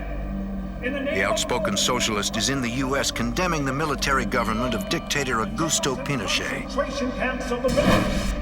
The Pinochet government seized power 3 years earlier in a bloody coup. Letelier rails against the current Chilean regime for human rights violations and for stripping him of his Chilean citizenship. His outspoken criticism causes one European country to stop lending money to Chile. Just after midnight on September 19th, the bomber prepares to silence the diplomat once and for all. The radio-controlled bomb is secured under the driver's seat of Letelier's car. Now, all it needs is the right radio signal. 2 days later, Letelier drives to work. I just have such a hard time. His assistant, 25-year-old Ronnie Moffat, rides in the passenger seat. Her husband, Mike, rides in back. The car soon arrives on Embassy Row. Is an economic one. But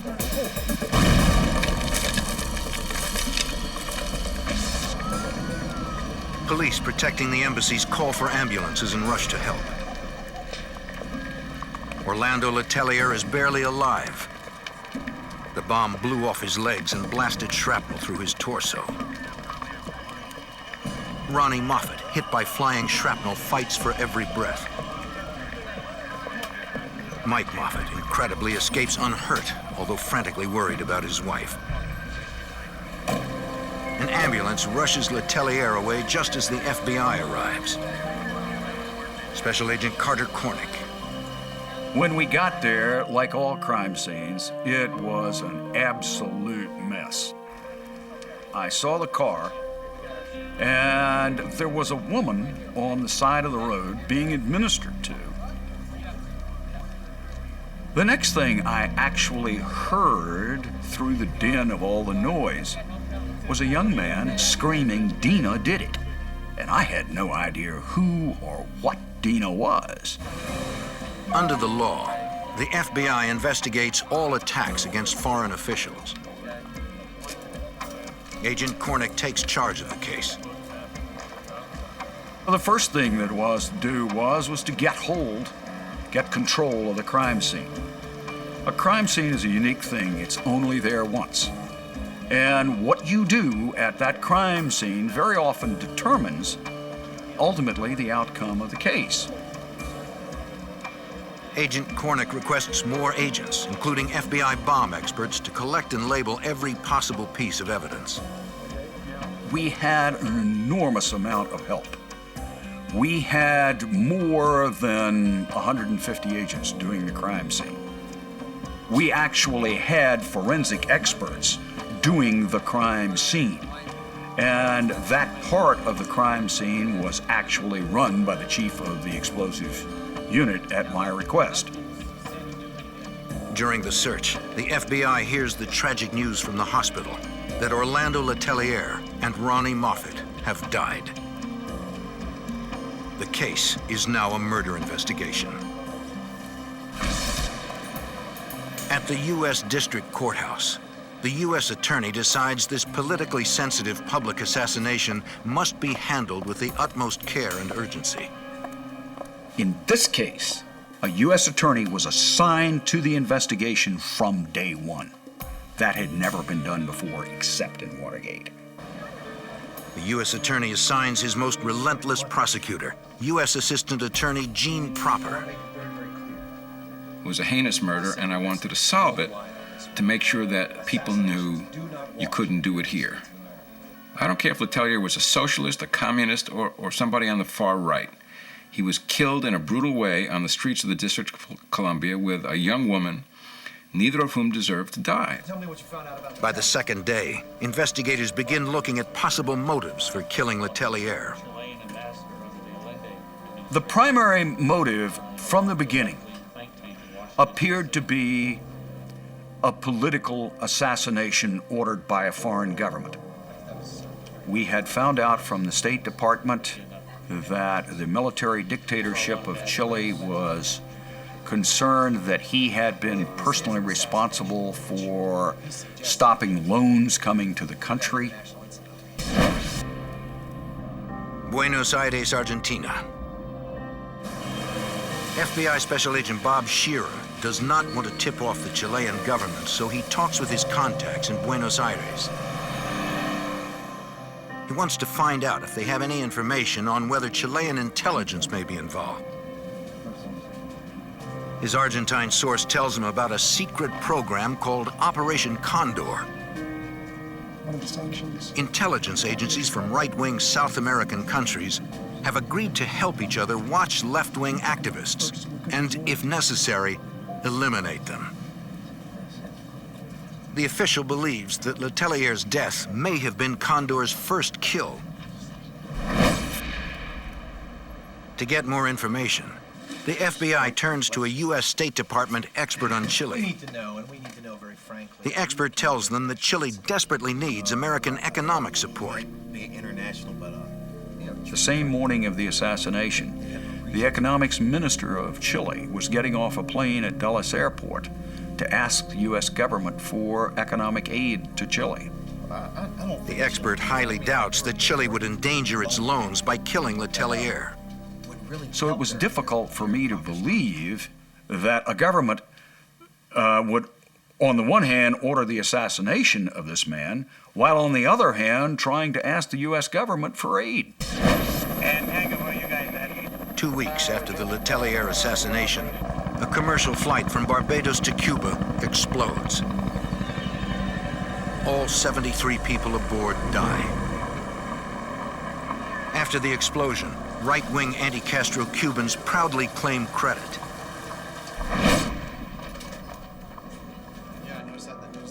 Because of the timing of the bombing of the airliner, investigators wonder if anti-Castro Cubans may have also had a hand in the assassination. Letelier was a socialist and an admirer of Fidel Castro. Seems like a long shot, but right now it's the only lead the agency has. Agent Cornick asks the FBI lab to compare the Letelier bomb against past anti-Castro Cuban bombs. Technicians have little to work with because the explosion destroyed most of the evidence. From what little remains, they determined that the bomb is unlike anything they've ever seen before. FBI Special Agent Larry Wack. The lab came back and said basically the Letelier bomb doesn't match other right-wing Cuban bombs that we have examined already. We didn't want to hear that. That's the last thing you want to hear, that you don't have a match. But because of the right-wing Cubans' history of assassinations, investigators can't entirely rule them out. We were trying to keep an open mind that perhaps we have a new bomb maker on the set that we're not aware of. Having hit a dead end, investigators set up a tip line to solicit information from around the world. Thousands of leads, literally thousands of leads, came in by telephone. A special 1-800 number was established to handle the leads. We had leads coming in from Europe, leads particularly from Latin America. One lead comes from a New York area reverend who says 3 Chilean intelligence agents flew out of New York shortly after the assassination. FBI Special Agent Larry Wack interviews the reverend. And it was evident, you know, in the first 5 minutes of the interview that this guy had seen nothing. So, of course, I'm trying to zero in on, look, you know, who exactly saw these 3 Chilean agents? The reverend got the tip from some friends, but he will not reveal their names. I told the reverend, I said, look, get back to the people that supposedly saw this and get them in touch with us.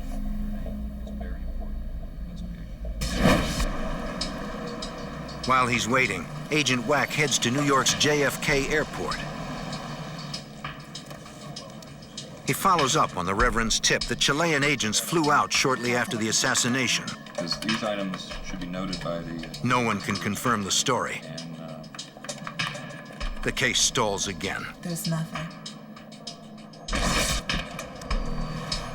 A few weeks later, Agent Wax says goodbye to his fiancée, who leaves for her job as an airline flight attendant.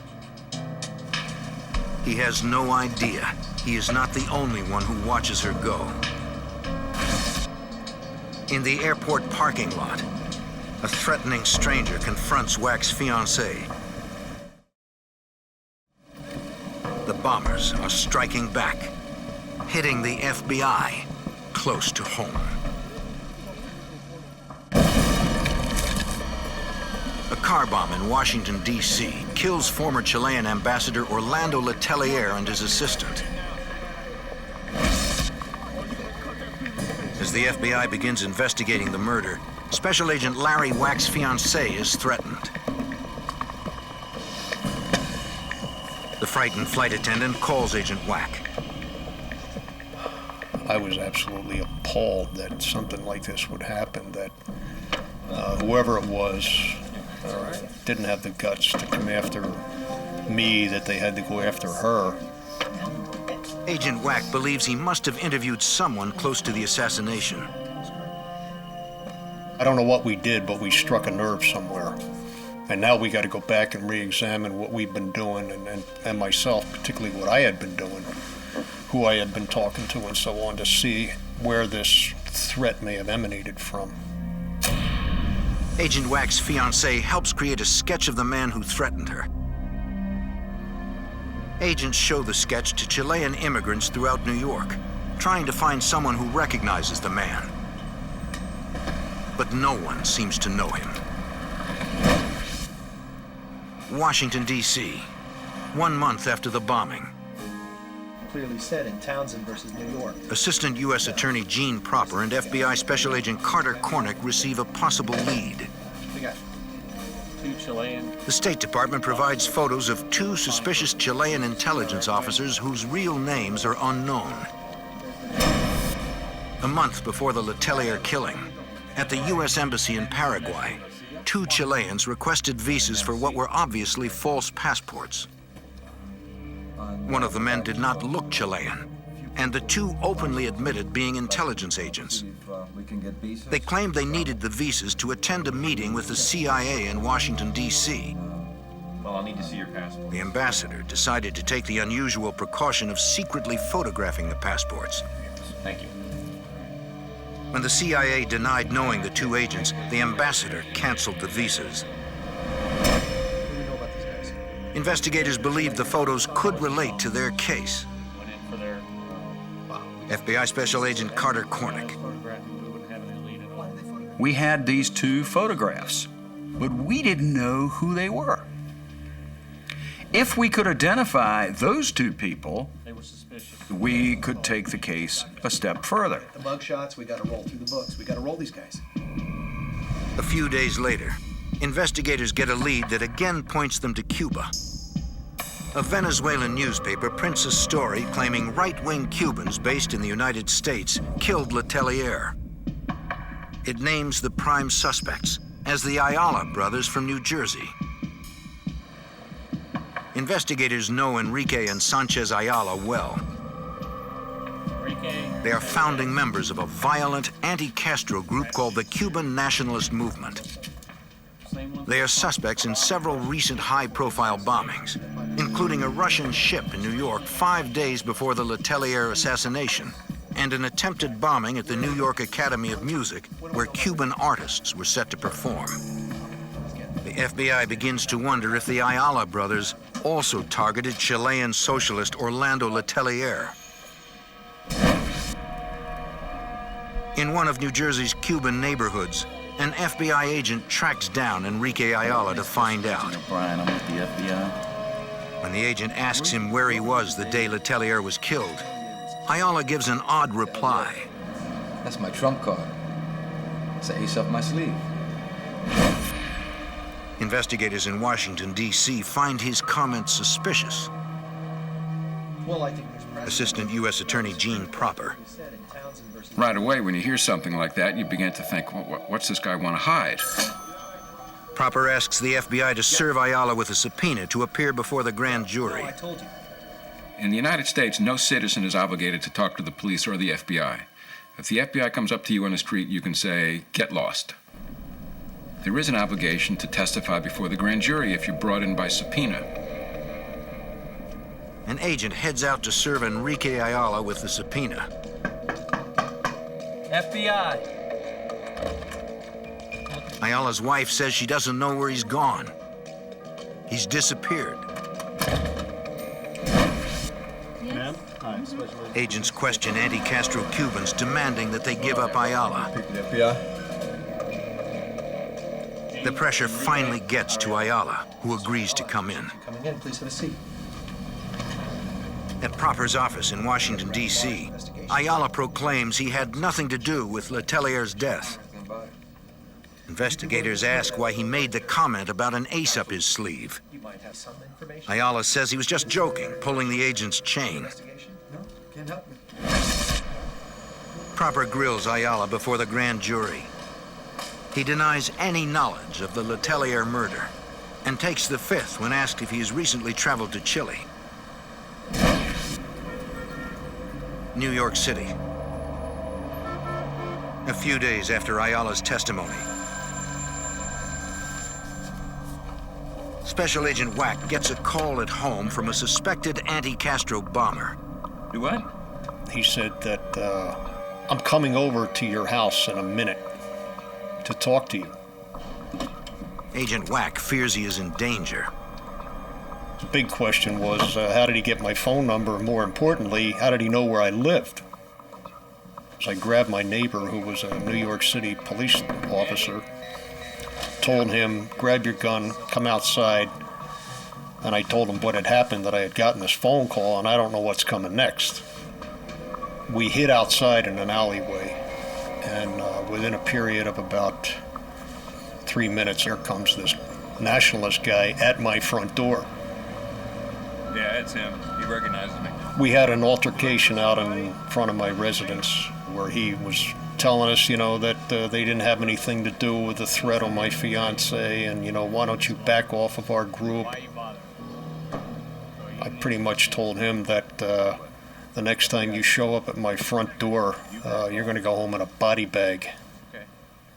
I was extremely mad at this whole situation. I mean, it was bad enough that my fiance gets threatened, and now I got these bombers showing up at my front door, and you're like, what's next?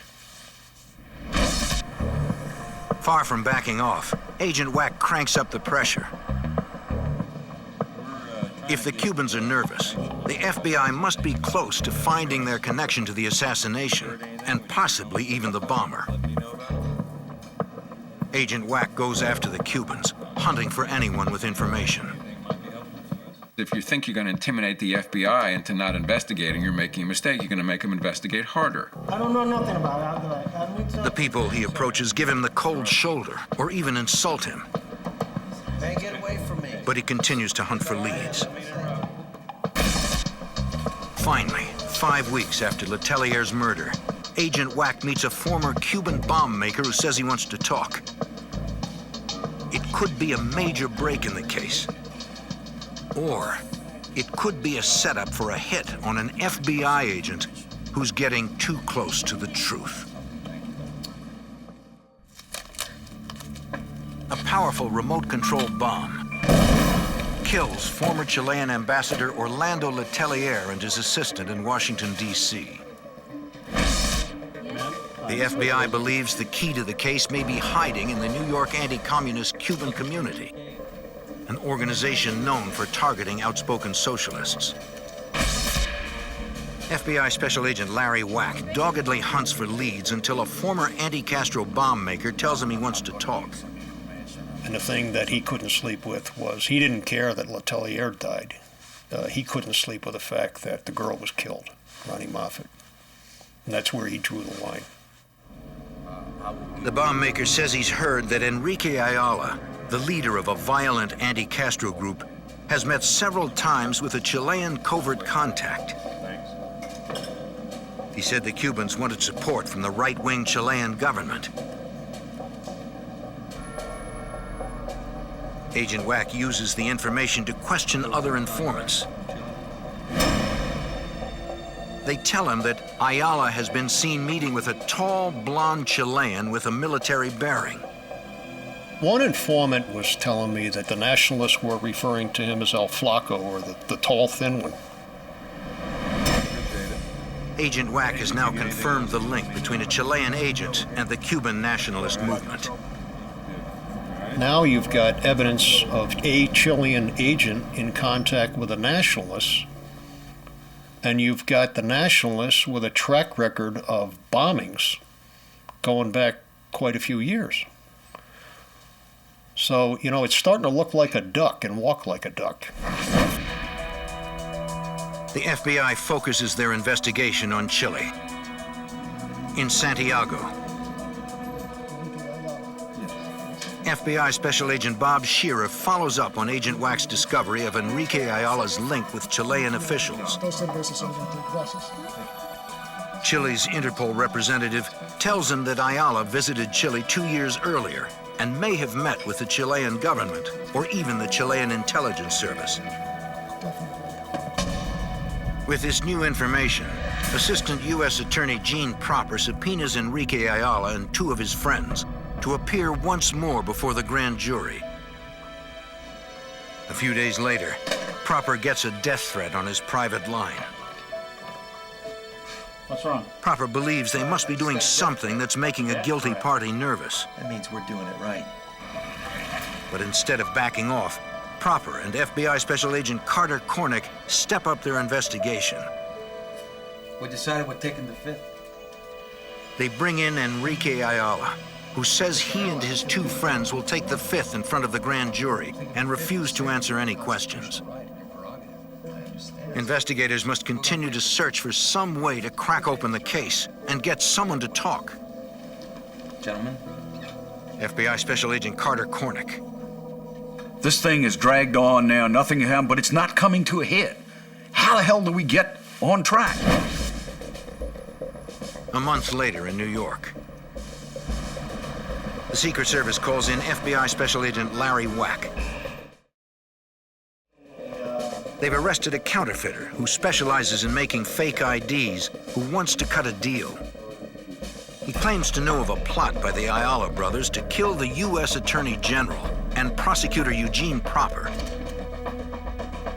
After months of investigation, this could be the break in the case the FBI has been waiting for. The break that will finally lead them to the bombers. In Washington, D.C., a remote-control bomb kills a former left-wing Chilean ambassador and his assistant. In New York, 8 months after the assassination, a counterfeiter contacts the FBI. He provides fake IDs to an anti-communist Cuban group suspected of the bombing. The counterfeiter claims to have inside information and wants to cut a deal with FBI Special Agent Larry Wack.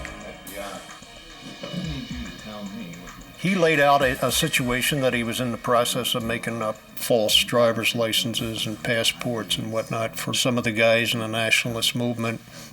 You know, your first assumption is this crowd's getting ready to take off. They're going underground.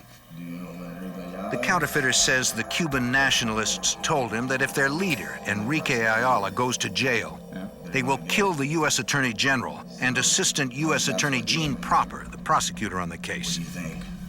Well, what you're saying is Agent true. Wack offers to speak to the Secret Service on the counterfeiter's behalf if he will inform on Enrique Ayala and his brother Sanchez. Okay. And you're willing to follow through on this? The counterfeiter reluctantly agrees. He says he's supposed to meet with Sanchez Ayala soon to deliver a false ID.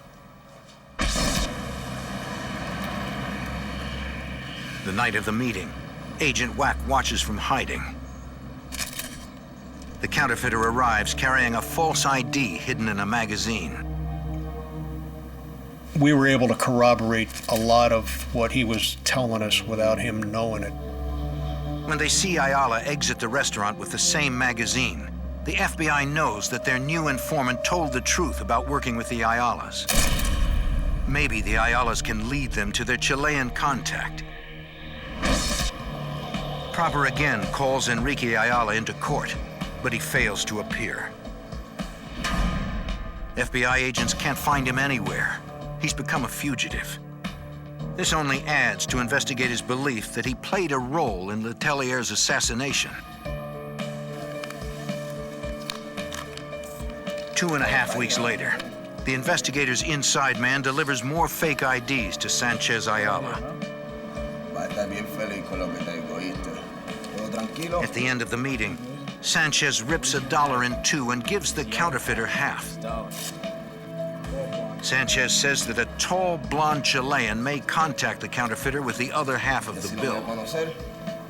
You know, this was turning into a James Bond spy novel here with the $50 bills and everything, the way this thing was going. But there was that tall, blonde Chilean again that we already heard about surfacing. He was this continuous, elusive guy. The FBI doubts this mysterious Chilean intelligence agent will come all the way to America again to meet with their counterfeiter. Chilean intelligence can fabricate their own high-quality fake IDs. Agents follow Sanchez Ayala to Miami, hoping he will lead them to his fugitive brother. But after days of trailing Sanchez, they lose him. 2 weeks later, the FBI gets an unlikely break when a tall, blonde Chilean approaches the counterfeiter. At first, the Chilean casually chats with him about motorcycles. But before he leaves, he says that a friend of Enrique Ayala's will be in touch for more false IDs. When he hears about the tall, blonde Chilean, Agent Wack arranges an urgent meeting with the counterfeiter. Agent Wack shows the counterfeiter a photo layout, including a passport photo of a Chilean intelligence agent who tried to get into the U.S. using the false name Juan Williams. Showed him the pictures, and he goes right to the Williams photo, and he says, "This is the guy that I met, absolutely no question about it." Investigators finally have a name to link to the mysterious stranger. They go to Chile to try and learn all they can about the man who calls himself Juan Williams. In Santiago, FBI Special Agent Bob Shearer discovers that no one named Juan Williams works for the government or the armed forces. Washington, D.C. It has been 1 year since the assassination of former left-wing Chilean Ambassador Orlando Letelier and his assistant Ronnie Moffett. Investigators believe the right-wing anti-Castro Cubans working with people inside Chile's intelligence agency possibly orchestrated the murder. Assistant U.S. Attorney Gene Proper tries to make sense of the lead so far. The case started to slow down in mid to late 1977 because while we had this information, we didn't really have a whole lot of proof. And we were trying to get information from Chile without a lot of success. Investigators decide to approach the Chilean government directly and demand information on the intelligence agent who is meeting with Cuban bomb makers in the U.S. and uses the false name Juan Williams. Direct pressure. Chile's got what appears to be a bona fide intelligence agent running around with a bunch of bombers in the United States, and this is going to be very embarrassing for Chile. They better have a good answer for this one. In Santiago, Chile, what is it that I can do for you today? Agent Shearer tells a Chilean official that the FBI wants to interview Juan Williams and another intelligence agent who also applied for a U.S. visa using a false name. You're quite sure? We have some photos of them. The U.S. could prosecute both men for filing for a visa with a fake passport. The Chileans say they will look into it. We have a very large organization. After waiting a month with no reply from Chile, Proper files court papers with an unsealed cover letter that includes the agents' false names and implies they played a major role in Letelier's murder. If the Chilean government masterminded the killing, Proper intends to hold them accountable. I summarized what I thought the evidence would show and put it in a letter that was outside the package. Nobody had ever seen that done before, and the State Department sort of laughed about it. But I thought when that became public, and I made sure it became public because it was not a sealed document, the Chileans would panic and would start to hear things. Then what happened is the photographs which were in there sealed leaked to the press. News stories hit front pages all over the world, accusing the Chilean intelligence service called DINA of the killing. And the Chileans went crazy because all of a sudden it was saying DINA was involved with the Cubans in killing Letelier. Didn't say 100%. And the Chileans started calling us. They wanted a meeting with the Secretary of State. They wanted a meeting with the Attorney General. The newspaper articles unleash a flood of tips for the FBI. One newspaper identifies the mysterious blonde intelligence agent known as Juan Williams. You can see on the screen there. In a shocking twist, it reveals that he was born in the U.S. The FBI is stunned. Could it be possible that the Chilean assassin is an American? While the FBI investigates the 1976 car bomb killing of Orlando Letelier and his aide Ronnie Moffett, newspapers all over the world pick up the story of two Chilean intelligence officers suspected of the killings. When the story breaks, the FBI gets word that a newspaper has identified the intelligence agent known as Juan Williams. Juan Williams. What do you know? Juan, Chilean newspaper just identified. It appears he's an American. Michael Townley. All right, run that name through U.S. passport, get on the horn right away. FBI Special Agent Carter Cornick. When it turned out one of them was a U.S. national, that made our position so much stronger. And why was a U.S. national working for the Chilean intelligence service?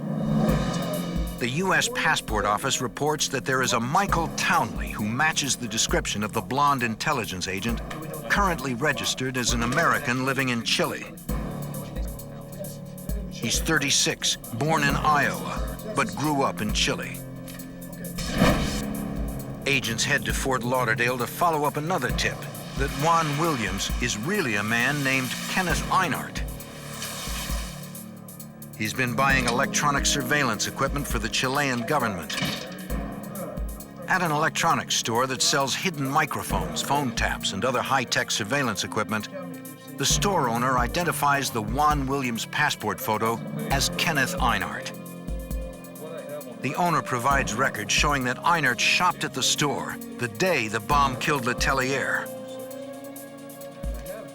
He also provides an official letter from the Chilean government authorizing Kenneth Einart and Michael Townley to make purchases on their behalf. The FBI now believes that Kenneth Einart is an alias for Michael Townley and that the Chilean government is somehow involved in the killing. Now, the FBI has their first solid suspect in the case. The next day in New York, FBI Special Agent Larry Wack meets with a counterfeiter turned informant. He's been watching a group of anti-communist Cuban nationalists the FBI suspects of working with the government of Chile.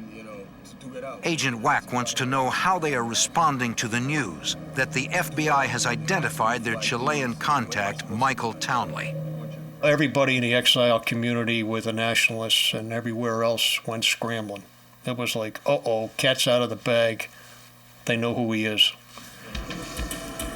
And it was time to run. Agent Wack pressures the counterfeiter to set up a meeting with a key Cuban nationalist suspect before he runs. I told the counterfeiter, I said, just tell him flat out that I came to see you. I found out that you're hanging with the nationalists again, and that I paid you a visit, and you're getting subpoenaed to the grand jury.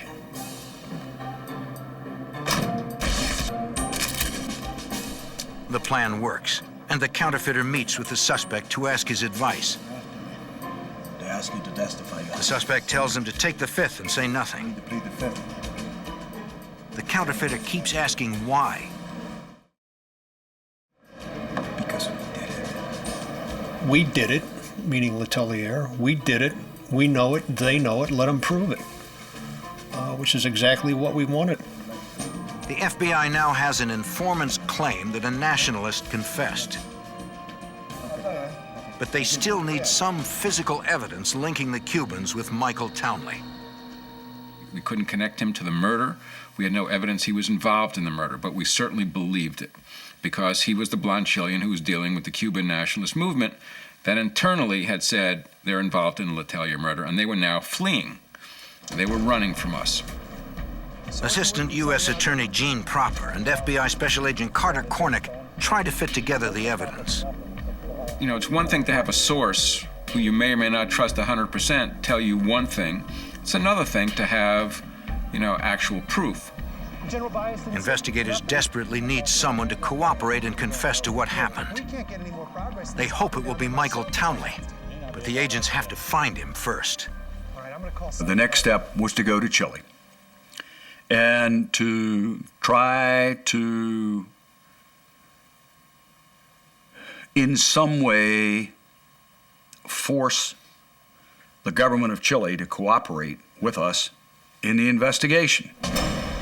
The fact that these two men had applied for false passports to come to the United States a week before the assassination was of real interest to us.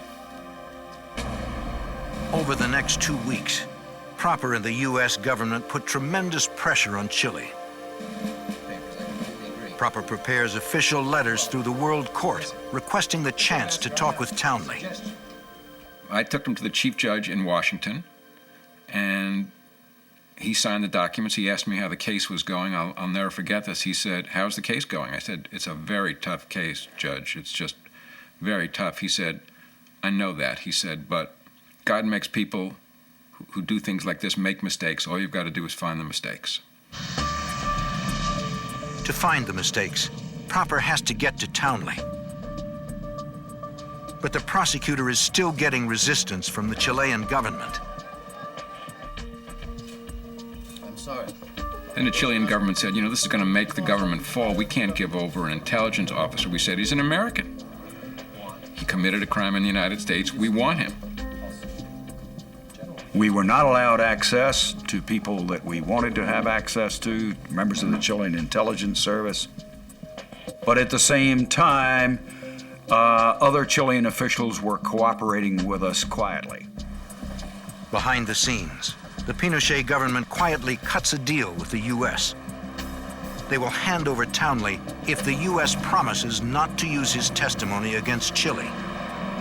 The U.S. agrees. The next day, Chilean police take Michael Townley for a drive. He hopes that the intelligence service will protect him, perhaps even reward him with a long vacation in a remote area. Just take me far, get out of here. He has no idea what is really waiting for him. On vacation, huh? Chilean intelligence agent and bombing suspect Michael Townley thinks he's about to embark on a vacation. But FBI agents are waiting at the airport for authorities to turn him over.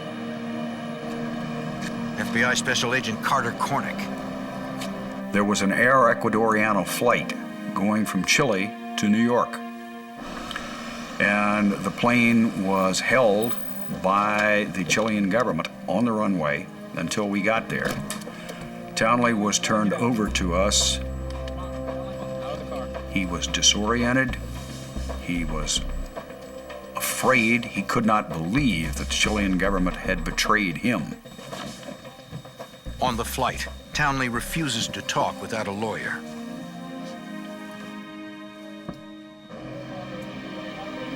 Once in the U.S., the FBI holds Townley at the Marine base in Quantico, Virginia.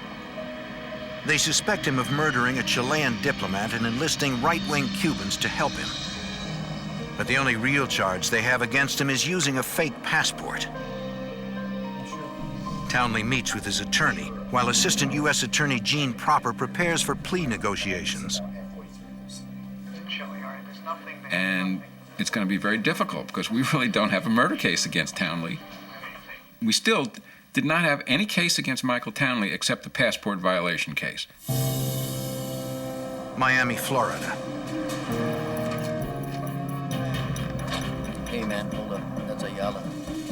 Agents get a break when an alert Miami police officer spots one of the men linked to Townley in the murder, Cuban nationalist leader Enrique Ayala. You're Enrique Ayala, aren't you? No, sir. Please take off your sunglasses. This is my identification, sir. Seguro que sí. Agent Cornick and Prosecutor Proper use Ayala's arrest and the arrests of other nationalist suspects to pressure Townley. Enrique Ayala has been arrested. We went to Townley and his lawyer and said, your time's about out. We've just rolled the Cubans up. We're going to make the deal with the first person who's willing to talk to us. We knew the Cubans would never talk, but we didn't tell that to Townley and his lawyers. Townley has to think we know what happened. We singled him out and brought him to the United States. He has to worry that we have more information than he knows about. But all we had on Michael Townley was a passport violation and knowledge that he had met with the Cubans. But unless the Cubans talked or Townley talked, we didn't have enough to bring a case against anybody. Don't worry, Michael. After hours of negotiation, Townley agrees to cooperate in exchange for a 10-year sentence. Townley reveals that he worked as a highly skilled agent and assassin for Chilean intelligence. He worked for the Chilean secret police, which was run by a general, and he viewed his assassinations as legitimate orders from his government. The Chilean secret police wanted Letelier dead because Letelier was viewed as a spokesman who was in the United States and creating a fuss against the Pinochet government. He was meeting on Congress with senators, he was talking around the world, and the Pinochet government was a very repressive, right-wing government, and Letelier was very well-spoken, and he was causing them some grief. This was not Townley's first assassination. Given an order, military operation, and that's what... As an expert in electronics and bomb making, Townley helped commit assassinations in South America, North America, and Europe. This man, without question, was the most dangerous man I have ever met. This is a man who bragged about his role in building bombs that killed other people. And the justification? Letelier was a soldier, I was a soldier. Townley says he made a bomb in a motel room and attached it to Letelier's car at night. The Cubans were anxious to create ties to the right-wing Chilean government and agreed to help. Townley arranged for the Cubans to set the bomb off. He then flew to Florida, leaving 2 of the Cubans with a remote control. He says he doesn't know who pushed the button. The Cubans had no interest in Mr. Letelier. They wanted a relationship with the Chilean secret police for several reasons. Chile could give them sanctuary when they were in trouble in the United States. They had a very similar political ideology, was very right-wing. And they could get, they thought, material support, maybe money from Dina. To prove Townley's story to a jury, the FBI buys an identical car and has him build an exact copy of the bomb. All of this was filmed by the FBI so that it could be used at trial, actually to placing the bomb up underneath the car. All of the components were identical, the car was identical, and the question was, would the results be identical? We didn't know. Stand by for detonation. 3, 2, 1. When the dust cleared, I looked at the car that had just been blown up. It was the same car that I had seen 2 years ago in the crime scene. I could not believe it.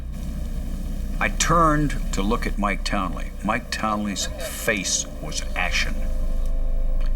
He turned to me and said, "I'd like to leave." I had 2 of the other agents take him back to the car. Townley was somebody who had been involved in several murders, but never close up. He always did it at a distance. He never saw the victim. He was a soldier. He was told to assassinate somebody. He put a bomb somewhere. He did something, but he didn't do it close up. And when he saw the effects of it, he was apparently very affected by it. 2.5 years after the Letelier assassination, the Ayala brothers and an associate go on trial. The photos of the 2 blown-up cars provide the crowning piece of evidence. The resemblance was remarkable. At the end of 7 weeks of trial, the jury, when it deliberated, asked for 2 pieces of evidence. One were the pictures of the cars. An hour later, they came back guilty on all counts. The court sentences Enrique and Sanchez Ayala in the murder plot. But in a retrial, their convictions are overturned on a technicality. Over the next 20 years, 2 other anti-Castro nationalists and 3 Chilean officials end up serving time for the Letelier killing. FBI agent Carter Cornick sees Letelier's murder as a tragic misunderstanding. I think he was assassinated for 2 reasons. One, for what he had done, which was stopping government Dutch loans to Chile. And 2, they perceived him as a threat, which in reality he was not. The Chilean military believed that Letelier was forming a government in exile in the United States. It was simply not valid. It's just paranoia. Documents uncovered after the fall of Chilean dictator Augusto Pinochet would later confirm that the Chilean government ordered the death of Letelier. The FBI's relentless pursuit of the killers solved a difficult case and put rogue nations on notice. I think it sent a message to other governments considering extraterritorial sanctions, assassinations. Think twice before you do it.